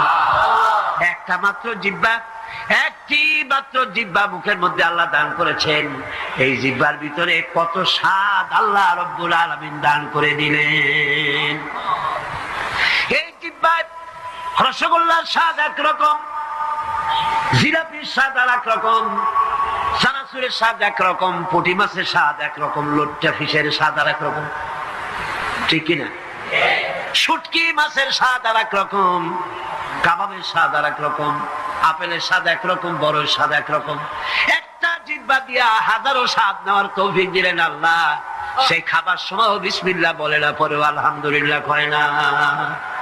এত নিয়ামত দিয়ে আল্লাহ পাক এই সজীব শরীরকে সাজিয়েছেন, শরীরটাকে সুন্দর করেছেন, সুগঠিত করেছেন। আল্লাহ পাক বলেন তোমার শরীরের ভিতরে রয়েছে আমার দৃষ্টান্ত, এগুলি দেখো। তোমার ব্রেইন, মানুষের মাথায় যে মাথার ভিতরে যে ব্রেইন দেওয়া হয়েছে, এর ভিতরে রয়েছে অসংখ্য সেল, যার মধ্যে বুদ্ধি, প্রজ্ঞা, সুখ, দুঃখ, মেমোরি। এই পৃথিবীতে মানুষের মাথায় যে ব্রেন দেওয়া হয়েছে, এটা সর্বোচ্চ ওজন হচ্ছে 3 পাউন্ড। 3 পাউন্ড ওজনের এই বস্তুটিকে রাখা হয় মাথার খুলির মধ্যে, মাথার মাঝখানে। এই ব্রেন দেহের কোটি কোটি সেনা প্রহরীকে পাহারার কাজে লাগায়। এই ব্রেন বুদ্ধি করে, বুদ্ধি দিয়ে লাগায়। কম্পিউটারের যে মেমোরি শক্তি আছে, পৃথিবীর মানুষের মাথায় আল্লাহ পাক যে মেমোরি দিয়েছেন, যে স্মৃতি শক্তি দিয়েছেন, সারা পৃথিবীর সমস্ত ডাটা, সমস্ত ইনফরমেশন সবগুলি মানুষ যদি তার মেমোরিতে নিয়ে নেয়, তারপরেও আল্লাহ পাক মেমোরিতে এত জায়গা করেছেন যে তার 1 লক্ষ ভাগের 1 ভাগও ভরবে না।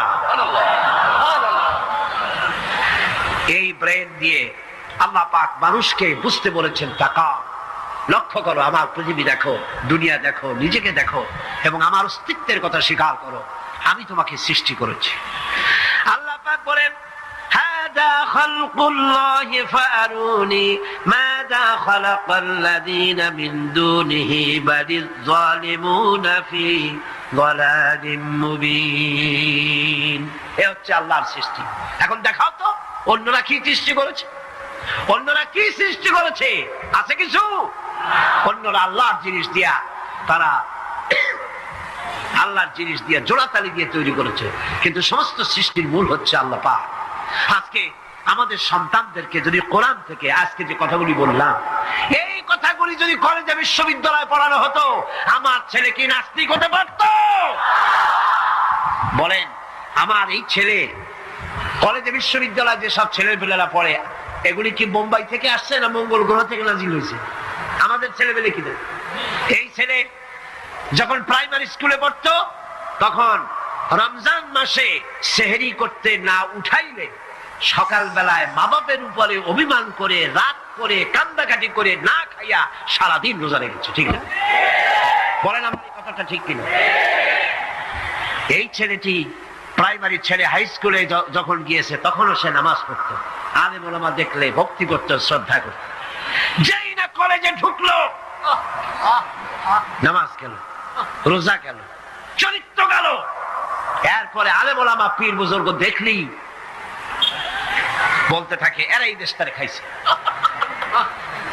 দেশ খাইলো কেমন? আলেম ওলামারা তারা কি দেশে কখনো ক্ষমতায় গেছে? বলেন গেছে? আলেম ওলামা তো জীবনে ক্ষমতায় যায় নাই, তারা দেশ খাইলো কি করে? যারা ক্ষমতায় থাকে ওরা খায় না, যারা ক্ষমতায় যায় না ওরা খায় জম্বেল খাওয়া। আশ্চর্য কথা, এরা এই দেশটারে খাইছে। নামাজ নাই, রোজা নাই, তারপরে বলা শুরু করে আল্লাহ নাই। এরপরে ডুফুর্তি, নো চিন্তা, জেনা, ব্যভিচার, মদ, জুয়া ইত্যাদিতে লিপ্ত হয়ে গেল। আমার সোনার টুকরা ছেলে যেই না গেল বিশ্ববিদ্যালয়, কয়লার টুকরায় পরিণত হয়ে গেল। ঠিক কিনা? এটা কে করলো? কে করলো? করেছে এক শ্রেণীর ঠক নামের কলঙ্ক, যারা শান্তি নিকেতনের গোলাম,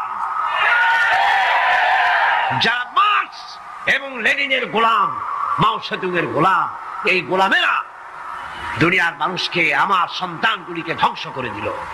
রব্বিল ইজ্জাতি আম্মা ইয়াসিফুন ওয়া সালামুন আলাল মুরসালিন আলহামদুলিল্লাহি রাব্বিল আলামিন ওয়াজআল আখিরা কালিমাতিন ইনদাল মাউত লা ইলাহা ইল্লাল্লাহু মুহাম্মাদুর রাসূলুল্লাহ।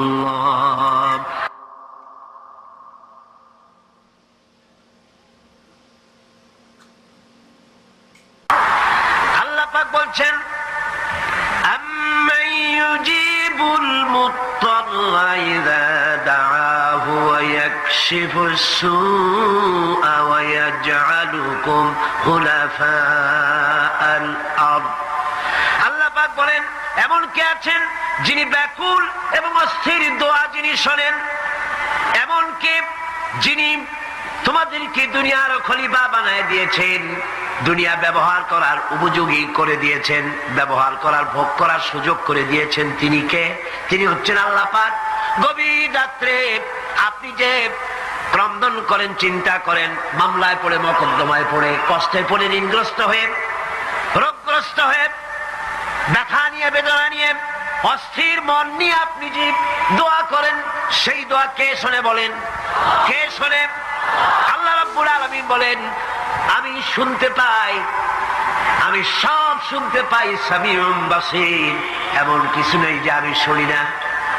সমুদ্রের অতল তলদেশে শৈবালের সাথে লাগানো, প্রবালের সাথে লাগানো ছোট্ট একটি পোকা, যা মাইক্রোস্কোপ যন্ত্র ছাড়া দেখা যায় না, আটলান্টিক মহাসাগরের অতল তলদেশে ওই পাথরের সাথে মিশে থাকা ছোট্ট পোকাটি যদি ক্ষুধার জ্বালায় চিৎকার মারে, যদি পেটের যন্ত্রণায় চিৎকার মারে, কেউ শোনে না। আল্লাহ পাক বলে না আমি আরশের মালিক, আমি শুনতে পাই। আইলাহুম মা'আল্লাহি কালিলাম মা তাযাক্কারুন। এগুলি আমি শুনি, আর পৃথিবী ভোগ করার জন্য আমি তোমাদেরকে অধিকার দিয়েছি। মানুষ মঙ্গল গ্রহে যাচ্ছে, তাতে আমার কোনো ক্ষতি নেই। আপনাদের ক্ষতি আছে? যাক না মঙ্গল গ্রহে, কিন্তু একটা বিষয় ক্ষতি হয়। আমি বিজ্ঞানে আমাকে গোড়া ধর্মান্ধ ভাবার কোনো কারণ নাই। বিজ্ঞান চলে যাক মঙ্গল গ্রহে, কিন্তু তার উপকারিতা কতটুকু তা আমাদের দেখতে হবে, দেখা উচিত না? পৃথিবীর মানুষ যেখানে না খেয়ে মারা যাচ্ছে, যে টাকা খরচ করা হলো মঙ্গল গ্রহে যাওয়ার জন্য, সেই টাকা দিয়ে যদি বিদ্যুৎ তৈরি করা হতো, পৃথিবীর প্রত্যেকটি মানুষের বাড়িতে বাড়িতে বিদ্যুৎ পৌঁছে দেওয়া যেত। যে টাকা দিয়ে বোম তৈরি করা হচ্ছে মানুষ মারার জন্য, সেই টাকাগুলি যদি একত্রিত করা হতো, তাহলে পৃথিবীর প্রত্যেকটি গ্রামে গ্রামে, বাড়িতে বাড়িতে বিশুদ্ধ পানি ও পানির ব্যবস্থা করা যেত। মানুষ মারার জন্য যত অস্ত্র তৈরি হলো, তা যদি একত্রিত করা হতো, সেই টাকা দিয়ে পৃথিবীতে এত হসপিটাল করা যেত যে বিনা চিকিৎসায় কেউ মারা যেত। আজ অসংখ্য টাকা খরচ করা হচ্ছে, গবেষণা ভালো, কিন্তু এই গবেষণার কি দাম? হিমালয় পর্বতের ওজন কত? চলেন আমরা গবেষণা করি, হিমালয় পর্বতের ওজন কত। চলুন আমরা পরিমাপ করি, আটলান্টিক মহাসাগরে কত হাজার লক্ষ গ্যালন পানি আছে।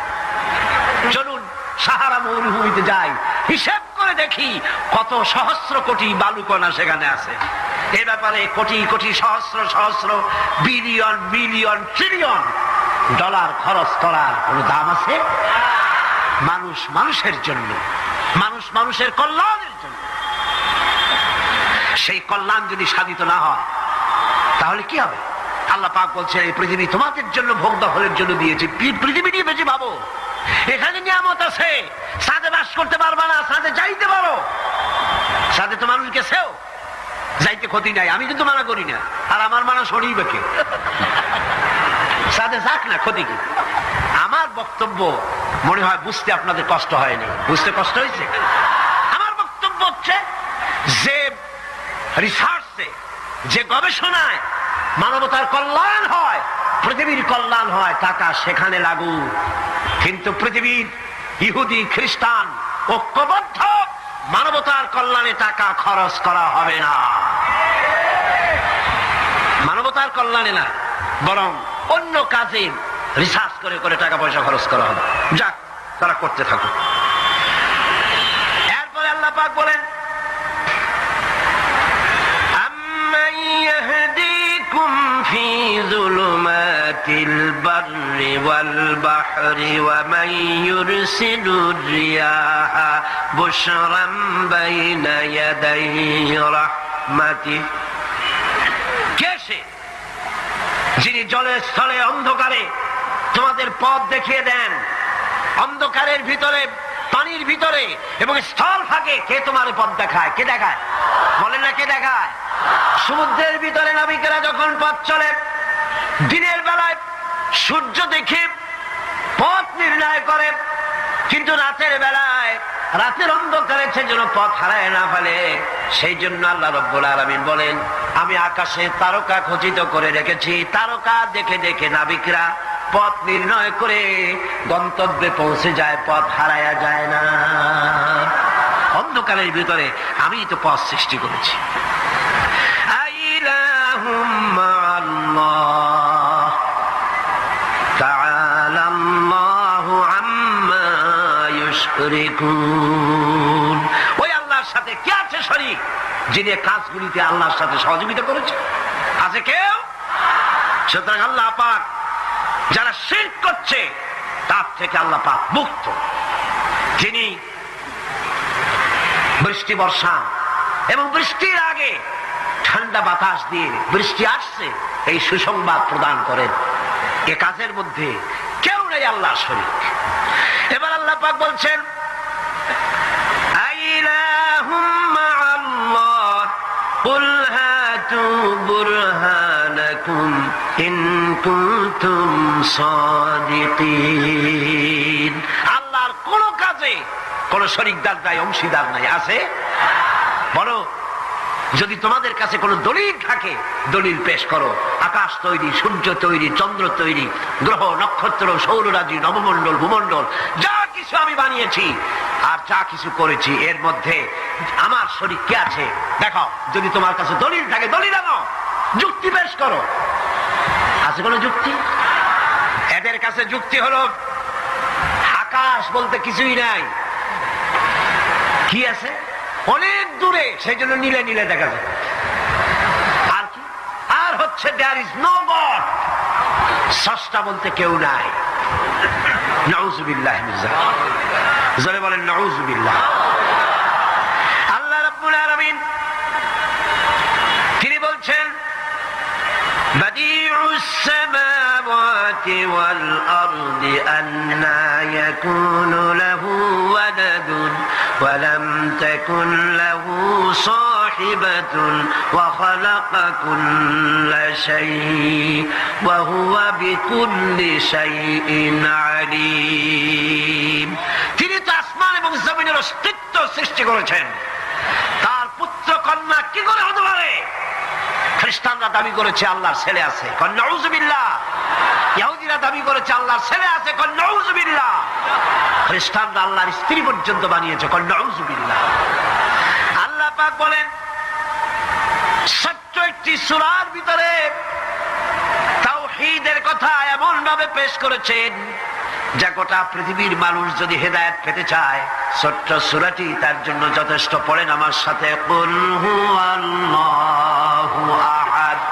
পড়েন সবাই, কুল হুয়াল্লাহু আহাদ আল্লাহুস সামাদ লাম ইয়ালিদ ওয়া লাম ইউলাদ ওয়া লাম ইয়াকুল লাহু কুফুয়ান আহাদ।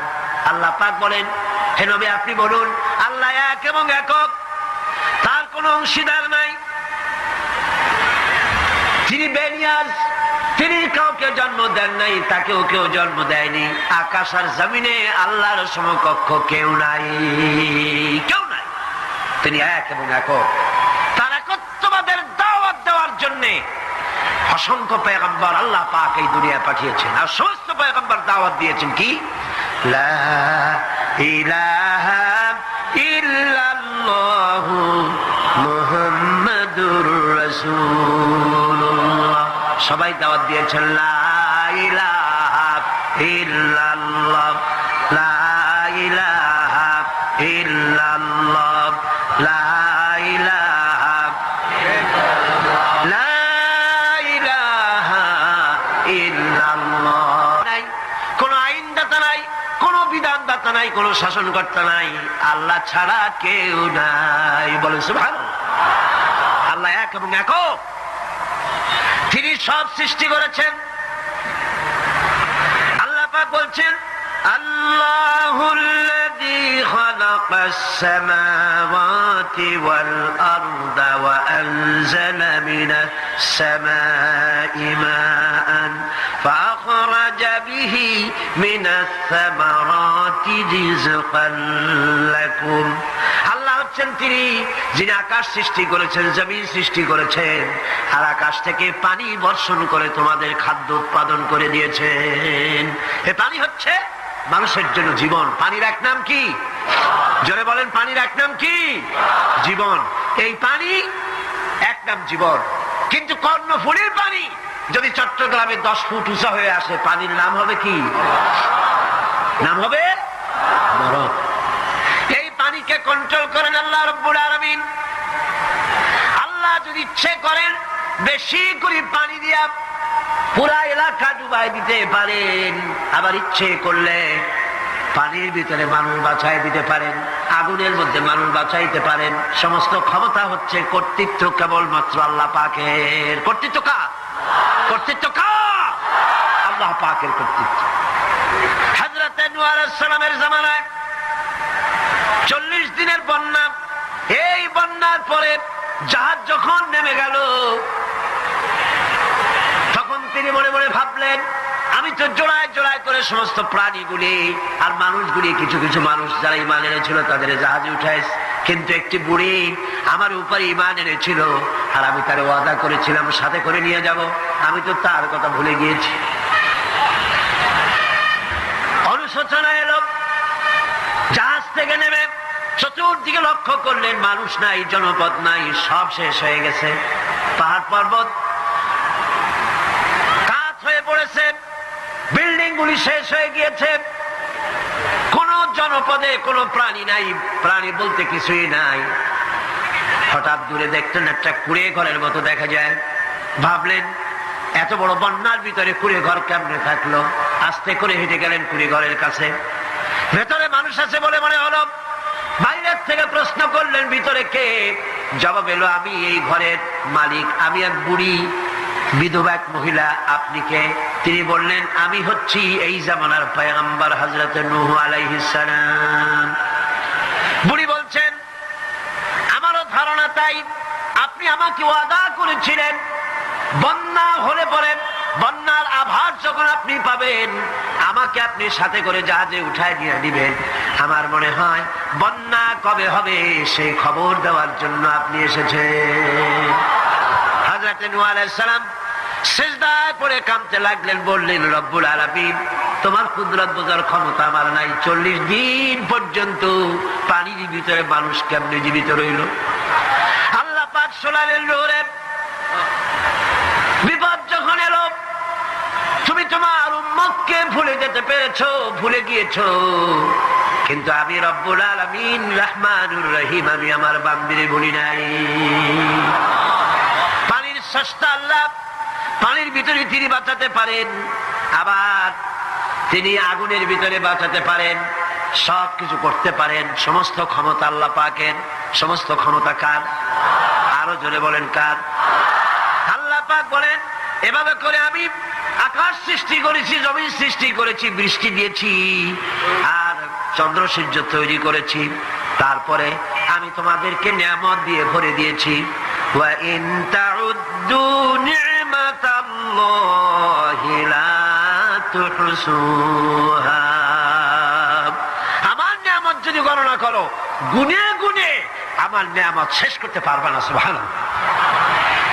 হাদা খালকুল্লাহি ফাআরুনি মাযা খালাকাল্লাযীনা মিন দুনি। এ হচ্ছে আল্লাহর সৃষ্টি, আর আল্লাহ বাদে অন্যরা কি সৃষ্টি করেছে দেখাও। যদি ক্ষমতা থাকে দেখাও কি সৃষ্টি করেছে অন্যরা। আছে কিছু? আছে কিছু? সমস্ত সৃষ্টির মালিক কে? আরো জোরে বলেন কে? সব কিছুর স্রষ্টা হচ্ছেন আল্লাহ পাক। ওই আকাশের মালিক কে? চিল্লায় বলেন জোরে সোরে, আকাশের মালিক কে? বাতাসের মালিক কে? চন্দ্র সূর্যের মালিক কে? পৃথিবীর মালিক কে? গোটা সৃষ্টি জগতের মালিক কে? সবকিছুর মালিক যিনি, তিনি বলছেন এগুলি সব আমি সৃষ্টি করেছি। ফারুনি মাযা খালাকাল্লাযীনা মিন দুনি। আমি ছাড়া অন্যরা কে কি তৈরি করেছে দেখাও। আরে মা বাবার কথা মতো যে জন চলে না, বলুন মা বাবার কথা মতো যে জন চলে না, আল্লাহ নবীজির দয়া তারা পাবি না। আইরে আল্লাহ এক ছেলে তার শাশুড়ি বেড়াইতে আইছে, বাজার থেকে সবচেয়ে বড় রুই মাছটা আনছে, যেহেতু শাশুড়ি আইছে সবচেয়ে বড় রুই মাছটা। বিবি সাহেবা তো মাছ কাটতেছে, ছেলের মা বলতেছে, বৌমা এত বড় রুই মাছ তো সে কোনোদিন আনে না, এই রুই মাছের মাথাটা কিন্তু আমারে দিস। আচ্ছা ছেলে যদি বড় মাছ আনে, মা মাছ খাওয়ার দাবি আছে না? ছেলের জন্য কি মা কষ্ট করে নাই? ছেলের প্রস্রাব পায়খানা কি মা পরিষ্কার করে নাই? মা করছিল না শাশুড়ি করছে? আচ্ছা এই যে বারবার বলতেছে বৌমা শুনছস, এ রৌ মাছের মাথাটা কিন্তু আমারে দিবি, এত বড় মাছ তো সেই জীবনে কোনোদিন আনে না। আচ্ছা যে বউ বলো নিজের মারে থুইয়া স্বামীর মারে মাথাটা দিতে কি তার মন চায়? সে তো তাকায় রয়েছে নিজের মারে দিব, অন স্বামীর মা চাইতেছে, অন চিন্তা পড়ে গেছে কি করি কিন্তু কোনো কথা কয়।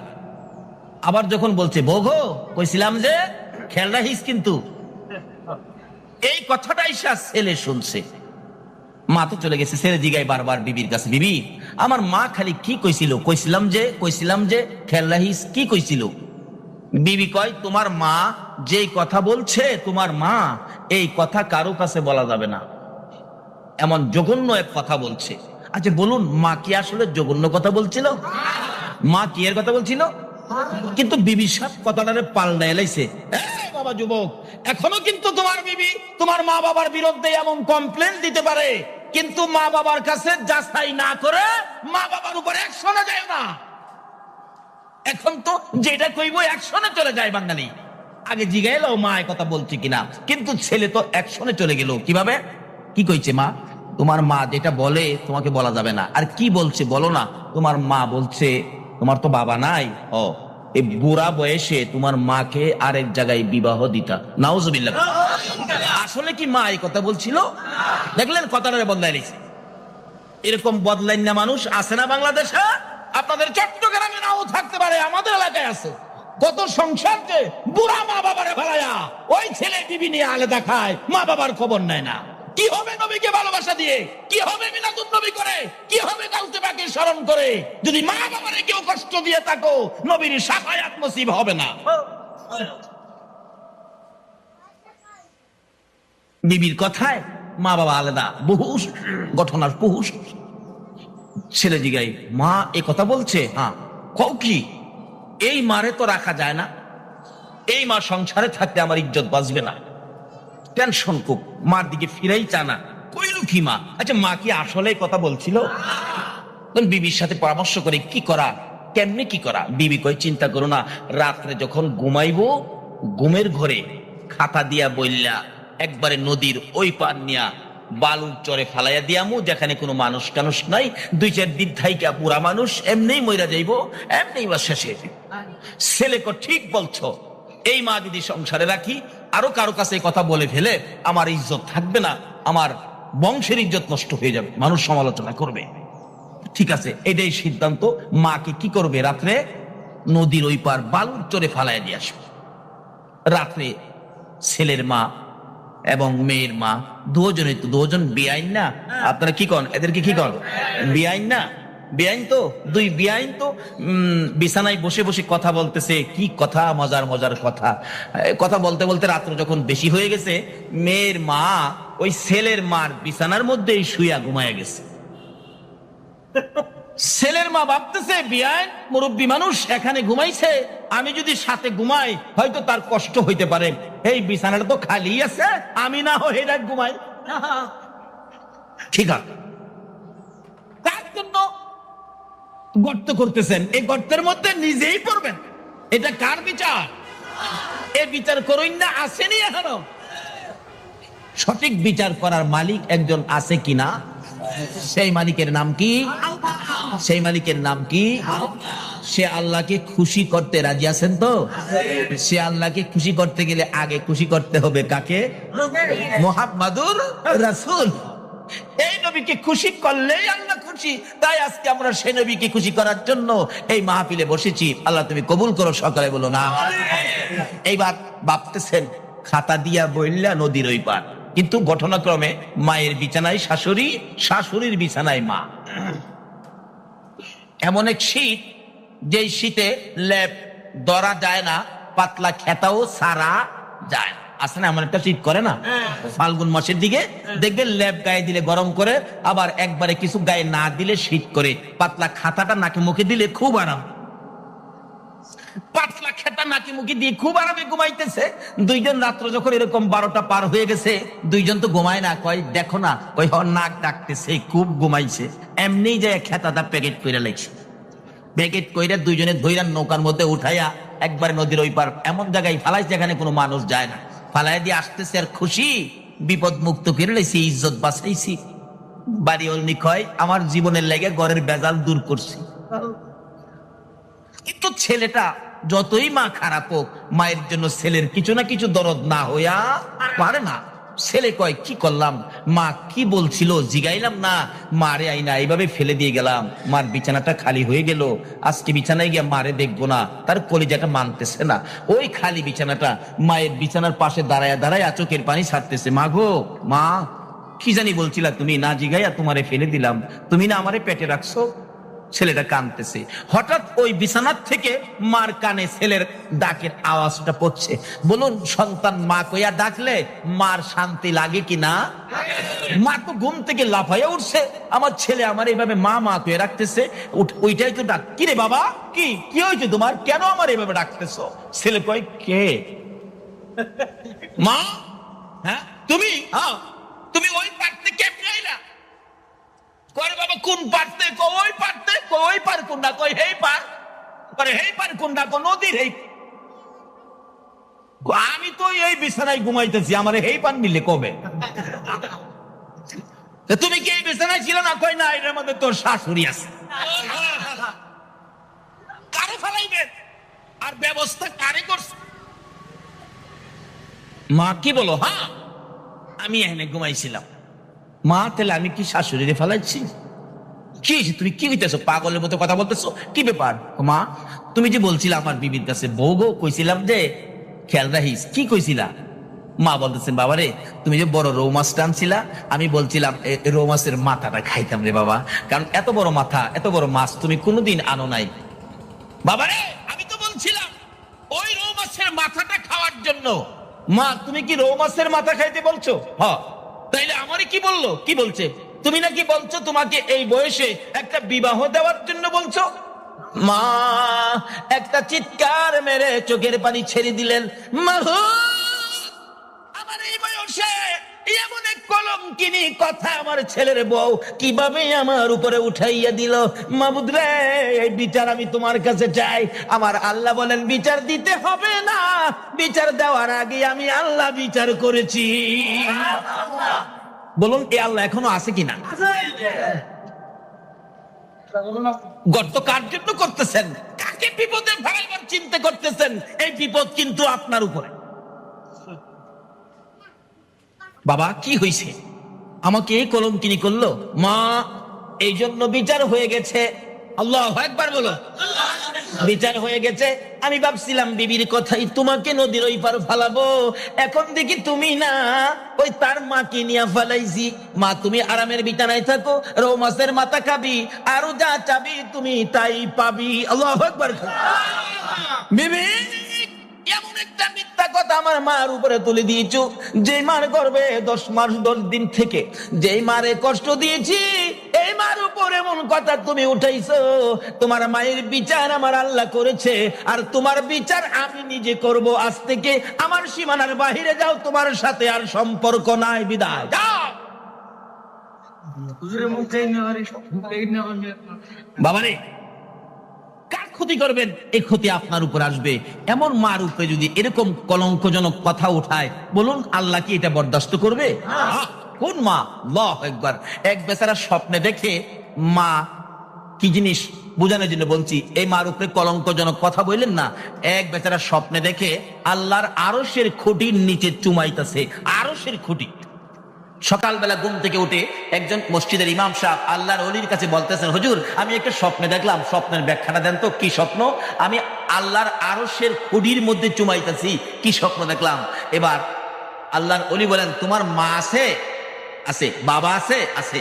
তাড়াতাড়ি যাইয়া তোমার মা বাবার পায়ে চুমা দাও। ওই লোকটা বলে, হুজুর আপনি একটা কথা বললেন, আল্লাহর আরশের খুঁটি কই আর আমার মা বাবার পাও কই? কই কইলেন কি কইলেন বুঝি না। আরশের খুঁটির চাইতে কি মা বাবার পাও বড়? আমি তো আরশের খুঁটি চুমাইছি। আল্লাহর ওলি বলেন, বাবারে একটা আরশের খুঁটির চাইতে তোমার মা বাবার কদমের মর্যাদা কোটি কোটি গুণ বেশি। এই মাকে কলঙ্ক, এই মাকে দুঃখ, এই মাকে ব্যথা দিয়ে বলুন সুখে শান্তিতে থাকা যাবে? বিচার করুন না, একজন আছে, বলুন এই মালিকটা কে? সে নবীর উম্মতেরে এত ভালোবাসেন আমার আল্লাহ। আসুন সে নবীর উম্মত ভালোবাসা পাইতে গেলে কি লাগবে? আল্লাহ বলছে নবীর কথা মানতে হবে। নবীর কথা মানতে গেলে প্রথমত নামাজ মাওলার দিদারের জন্য, আসসালাতু মেরাজুল মুমিনিন। আসুন জান্নাতের ব্যবসা করবেন। এবার জান্নাত অজু করার পরে জান্নাত শুরু হলো ব্যবসা। কি? মান ক্বালা লা ইলাহা ইল্লাল্লাহ ফাদাখালাল জান্নাহ। বন্ধুগো এই কালিমাটা যারা পড়বে তাদেরকেই তো আমি জান্নাতে ঢুকাবো। এবার জান্নাতের টিকিট খান পাইলেছেন যাদের কাছে কালিমাটা আছে। দ্বিতীয় নম্বরে বলছে আসসালাতু মিফতাহুল জান্নাহ। বন্ধুগো এই নামাজটা হলো বেহেশতের চাবি। নবী আপনি বলে দেন, নবীজি বলে গেছে, ও উম্মতারা আসসালাতু মিফতাহুল জান্নাহ, নামাজ বেহেশতের চাবি। তৃতীয় নম্বরে বলছে এই বেহেশতের মেহমান হইয়া খাইবেন, খাইতে গেলে আমলে থাকতে হবে। মান আহাব্বা সুন্নতি ফাকাদ আহাব্বানি ওয়া মান আহাব্বানি কানা মাই ফিল জান্নাহ। যারা নবীর সুন্নতকে মহব্বত করবে সে যেন রাসূলকে মহব্বত করলো, যে রাসূলকে মহব্বত করলো আমার রাসূলের সাথে এই জান্নাতে একই প্লেটের মধ্যে খানা খাইলো। জোরে কান সুবহানাল্লাহ। এবার শেষ দরখাস্ত, রাসূল বলছে উম্মতেরা রে, নামাজ রোজা হজ যাকাত মুফতি মুহাদ্দিস মক্কা মদিনার ইমাম সাহেব যদি হও, আরেকটা জায়গা বাকি রয়েছে, সেই জায়গাটা কোথায়? আল জান্নাতু তাহতা আকদামিল উম্মাহাত। তোমার মায়ের পায়ের নিচে তোমার জান্নাত। বলুন কার পায়ের নিচে? আরো জোরে বলুন। এই মায়ের খেদমত গাউসে পাক করছে কিনা? আমার আগের বক্তা বলে নাই, আল্লাহর ওলিরাও মায়ের খেদমত করেছে।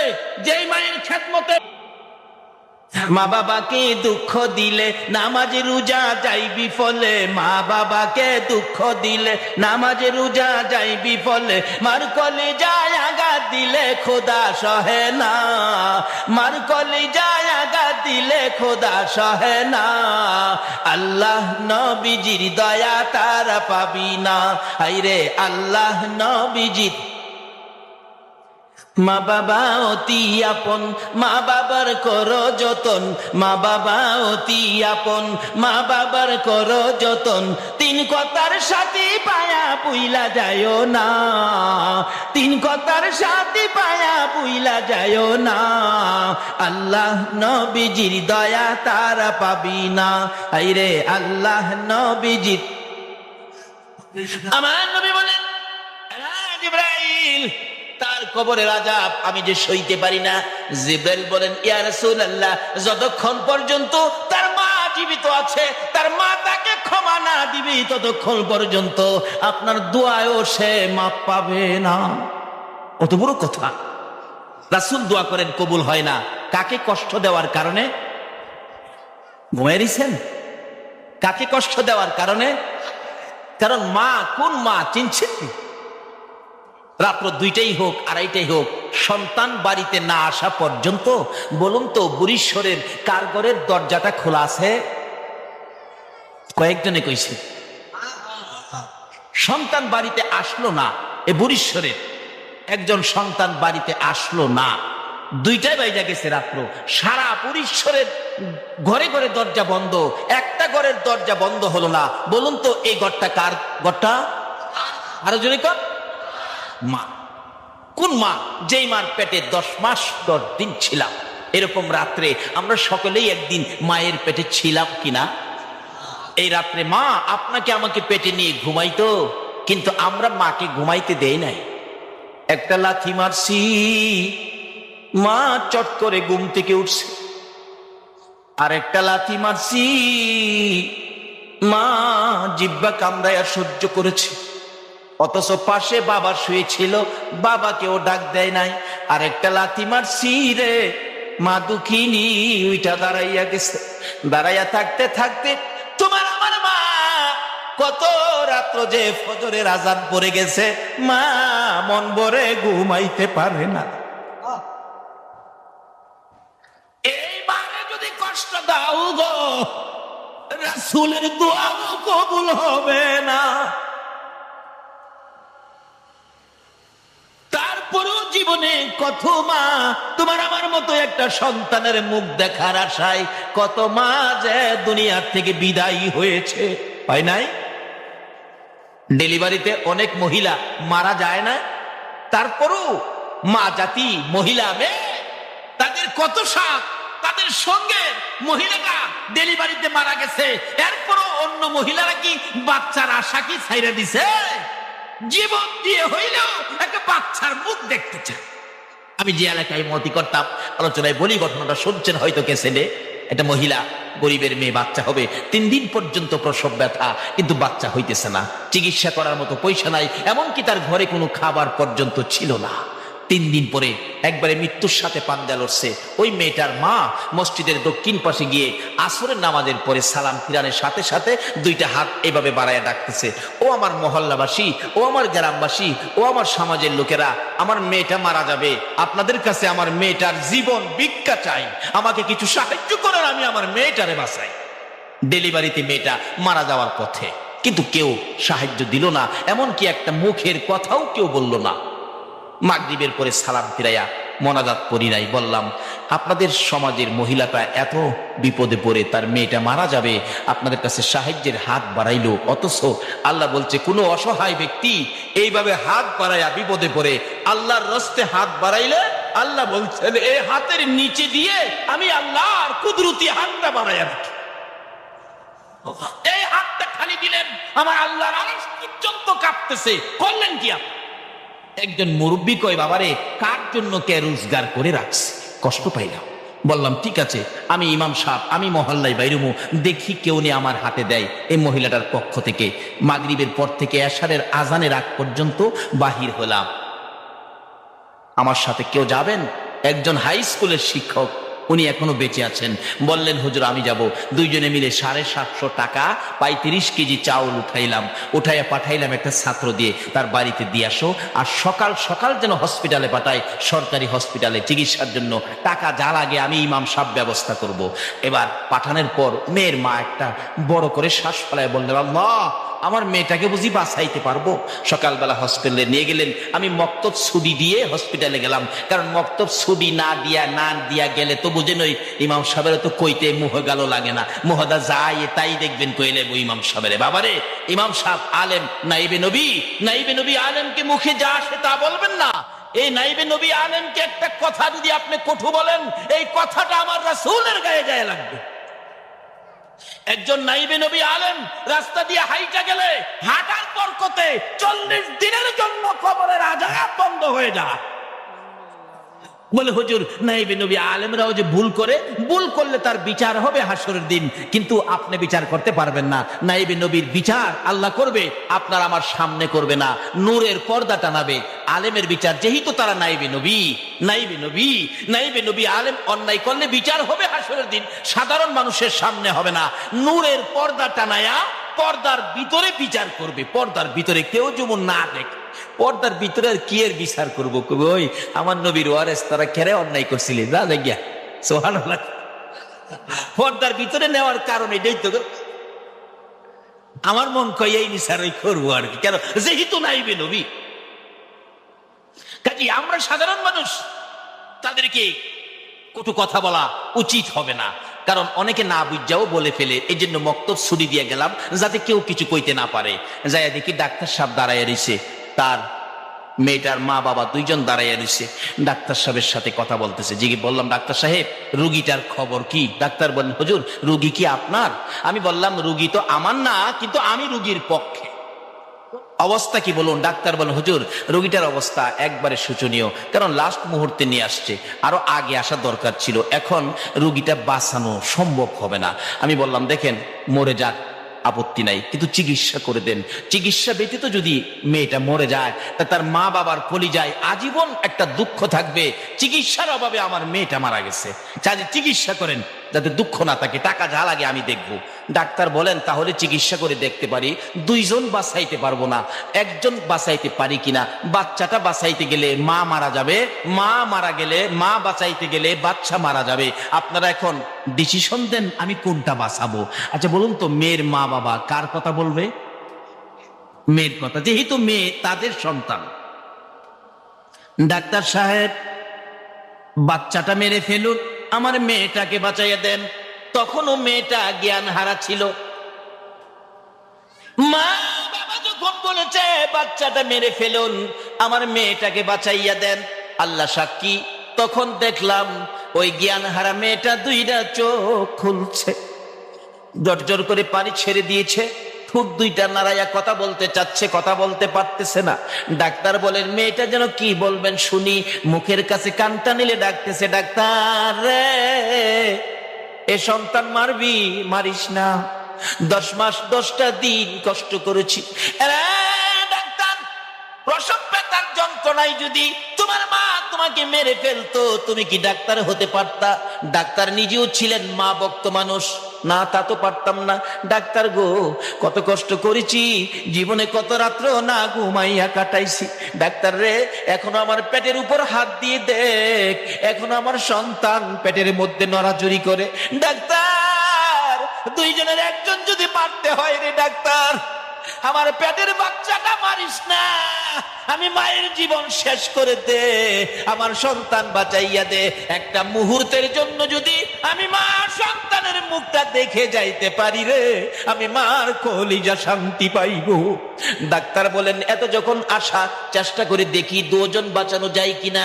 আমার জানা ঘটনা বলছি, চিকিৎসা শুরু হলো, একটু পরে শোনা যায় রুমের ভিতরে ওয়া ওয়া বলে কান্দে। ডাক্তার দরজা খুলে দিয়ে দুইটা চোখের পানি ছেড়ে দিলেন। কে আছেন আপনারা? ছেলে হয়েছে, ছেলের অবস্থা ভালো, কিন্তু ছেলের মা বাঁচবে না। ওই মহিলার মা বাবা রুমের ভিতরে যায় না, মেয়ে মারা যাবে আর কি করব, বাহিরে দাঁড়াইয়া কাঁদতেছে। আমি চট করে ভিতরে ঢুকলাম, যাইয়া দেখি বাচ্চাটা জমিনে পড়ে হাত পাও নাড়াইয়া ওয়া ওয়া করে কান্দে। মা দুঃখিনী বাচ্চাটার দিকে দুইটা চোখ বড় বড় কইরা তাকাইয়া রইছে, নড়তে পারে না, ধরতেও পারে না। অনেকক্ষণ পরে মা যখন রুমের ভিতরে ঢুকছে, মাকে ইশারা দিয়ে বুঝাইতে চাইতেছে, মা গো, জীবন দিয়ে যেই সন্তানের মুখ দেখতে চাইলাম, সন্তানের মুখ দেখেছি, আমার সন্তান জমিনে পড়ে কান্দে, তোমরা একটু কোলে নাও না। কিন্তু ইশারা বুঝাইতে চায়, তারা তো বুঝতে চায় না। অবশেষে দুইটা হাত নড়াচড়ি করে বুঝাইতেছে, মা, যেই সন্তানের জন্য জীবন দিতে যাচ্ছি গো, আমার সন্তানটা কিছুক্ষণের জন্য দাও নাই আমার বুকে উঠাইয়া। এই সারাটাও বুঝতে চাইতেছে না, বুঝতে পারতেছে না। অবশেষে দেখলাম দুঃখিনী মা নিজেই দুইটা হাত বাচ্চার দিকে বাড়াইতে চাইতেছে, শক্তি কুলায় না, ধাক্কা দেয় একটু বাড়ে, আর একটু ধাক্কা দেয়, আর একটু সামনে বাড়ে। এইভাবে হাত দুইটা বাড়াইতে বাড়াইতে বাচ্চাটার কাছাকাছি চলে গেছে। আর একটু যদি বাড়তো, বাচ্চারা গায়ে লাগতো, মা কলিজা শান্তি পাইতো। বাচ্চাটার কাছাকাছি হাতটা পড়ে আছে, মা দরদি বাচ্চার দিকে তাকাই আছে। এইভাবে তাকাইয়া থাকতে থাকতে রে মা দরদি বিদায় হইয়া যায়। আমার নবী বলেছে, উম্মতরা রে, এই মারে যারা কষ্ট দিবি রে, আমি নবীর শাফায়াত নসিব হবে না। বাবারা, কবরে যাবেন, এই মার সাথে ব্যবহার কি করেছেন এটা আগে পরিষ্কার করেন। রাসূল বলেন, আমি তো ডাকতেছি জিবরাইল, এই আযাব আমি উপস্থিত থাকতে আমি সহ্য করব কিভাবে? জিবরাইল বল, হুজুর, তার মার কাছে ক্ষমা না পাওয়া পর্যন্ত আল্লাহ তাকে মাপ দিবে না, আপনি রাসূলের দোয়াও কবুল হবে না। রাসূল বলেন, তার মা কোথায়? ঠিকানা দিলে যে ডাকতেছে, মা, আপনার ছেলেটা মারা গেছে? জি হুজুর, মারা গেছে। আপনার ছেলের কবরে তো আযাব চলছে। মা বলেন, হুজুর, আযাব হইতাছে? আল্লাহ আরো আযাব দেন। হ্যাঁ, আমারে পুইরা দিচ্ছে। মারে কষ্ট দেওয়ার মানুষ আছে না বাংলাদেশে? হ্যাঁ, আমারে পুইরা দিচ্ছে হুজুর। রাসূল বলেন, মাকে তো না দেখাইলে মা মায়া হবে না। রাসূল বলতেছেন, মা, আপনি একটু আসেন, আপনার ছেলের অবস্থা দেখা যান। কবরের পাশে দাঁড় করাই রাসূল বললেন, প্রভু গো, তার মাকে কবরের আযাব দেখার শক্তি দাও। বলুন, এই নবীর কথাই দিবে কিনা?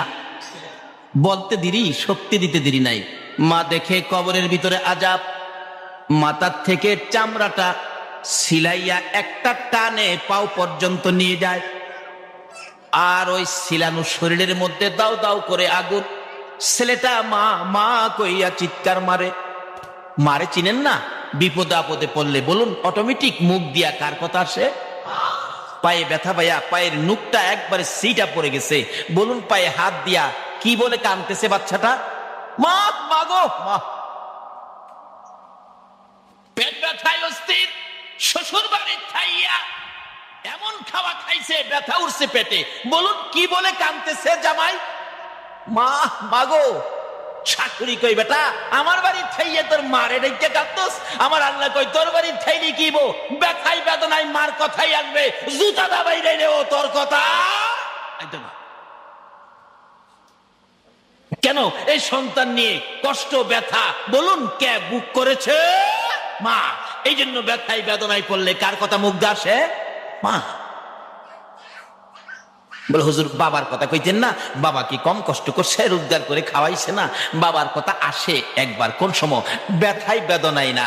দেখবেন এই বৃষ্টি বাদলের দিন সকালবেলা ঘর থেকে ওইটাই দেখে উত্তর দিক দিয়ে এমন আকাশে মেঘ জমেছে, একবারে কালো অন্ধকার হয়ে রয়েছে। ঘুম থেকে ওইটা এই কালো হাঁসটা দেখা বলুন তো কি বলতেছে? বাবা রে বাবা। দিনের হাঁস দেখলে বাবার কথাই গিয়ে, কিন্তু ব্যথাই বেদনায় বাবার কথা বলুন কার কথাই? মা। রাসূল বলতেছেন, আল্লাহ তার কবরের আযাবটা দেখার শক্তি দাও। মা দেখতেছে ছেলেটার সমস্ত শরীরের চামড়া নাই, জাহান্নামের আগুন দাউ দাউ করে জ্বলতেছে। মাগো মাগো মাগো কইয়া কাঁদতেছে। আবার চামড়া ভরে যায়, পাও থেকে ফেরেশতারা চামড়াটা সিলাইয়া মাথা পর্যন্ত আনে, আবার জাহান্নামের আগুন জ্বলতে থাকে। মাগো মাগো কইয়া কান্দে। মা সন্তানের ব্যথা দেখে রে মা নিজের ব্যথা ভুলে গেছে। তাই আমি বলি, ছেলে মাকে ভুলে যাই গো, মা ছেলেকে ভুলে না, এমন দরদি মাকে আর ব্যথা দিও না। মা ডাকতেছে, ইয়া রাসূলুল্লাহ, আমাকে যত ব্যথাই ছেলে আমাকে দিয়েছে আমি সহ্য করতে পারবো, কিন্তু ছেলের ব্যথা আমি মা হইয়া সইতে পারি না। হুজুর, আমি আমার সন্তানকে মাফ করে দিলাম, আপনি বলুন না আমার আল্লাহকে যেন মাফ করে দেয়। এই মা মাফ করে দিলাম কথাটা বলতে দেরি হয়েছে, আমার রাসূল পাশে থাকার বরকতে মায়ের ক্ষমা দেওয়ার সঙ্গে সঙ্গে তার কবরটা জান্নাতের বাগান হয়ে যায়। কিন্তু নামাজ, রোজা, হজ, যাকাত, মুফতি, মুহাদ্দিস, মুফাসসির, মসজিদ বানান, মাদ্রাসা বানান, ওয়াজ করান, ওয়াজ করেন, ওয়াজ শুনেন, এমনকি মক্কা মদিনার ইমাম সাহেব যদি হয়ে যাও আর এই মা বাবাকে যদি কষ্ট দাও, আল্লাহর জান্নাতে যাওয়া সম্ভব হবে না। তাই আসুন আমরা কি করতে হবে, কোরআন শরীফ কি বলে দেখি। কোরআন শরীফ বলছে কি, ওয়াসাইনাল ইনসানা বিওয়ালিদাইহি ইহসানা। আল্লাহ বলছে, হে মানুষ, তোমরা তোমাদের মা বাবার সাথে ভালো ব্যবহার করো। বলুন, মা বাবার সাথে কি ব্যবহার করতে বলছে? ভালো ব্যবহার। এখনকার দিনে কি ভালো ব্যবহার আছে? আমাদের যে এলাকায় ইমামতি করতাম, এই এলাকার ঘটনা বলছি। এক বুড়া বাবা ছেলের সাথে ঝগড়া লাগিয়া, বুড়া বাবা শিক্ষিত মানুষ, এক পর্যায়ে রাগ হইয়া ছেলেকে ধমক মারলেন, তোমাকে শেখা। ছেলেও শিক্ষিত, বাবার প্রতি রাগ হইয়া উল্টা মাইরা দিছে, আপনাকে ডবল শেখা। আচ্ছা, এই ব্যবহারটা কি ভালো ব্যবহার হলো? ভালো ব্যবহার কিভাবে করবেন? কোরআন শরীফের মধ্যে ঘোষণা আছে আরেক জায়গায়, তোমরা বাপ মার সামনে দাঁড়াইলে মাথা নিচু করে দাঁড়াও, বুকটা টান করে দাঁড়ায়ও না। বাপ মার সাথে কথা বলতে গেলে বাপ মার কথা সুরের চাইতে তোমার কথা সুরটা বড় করো।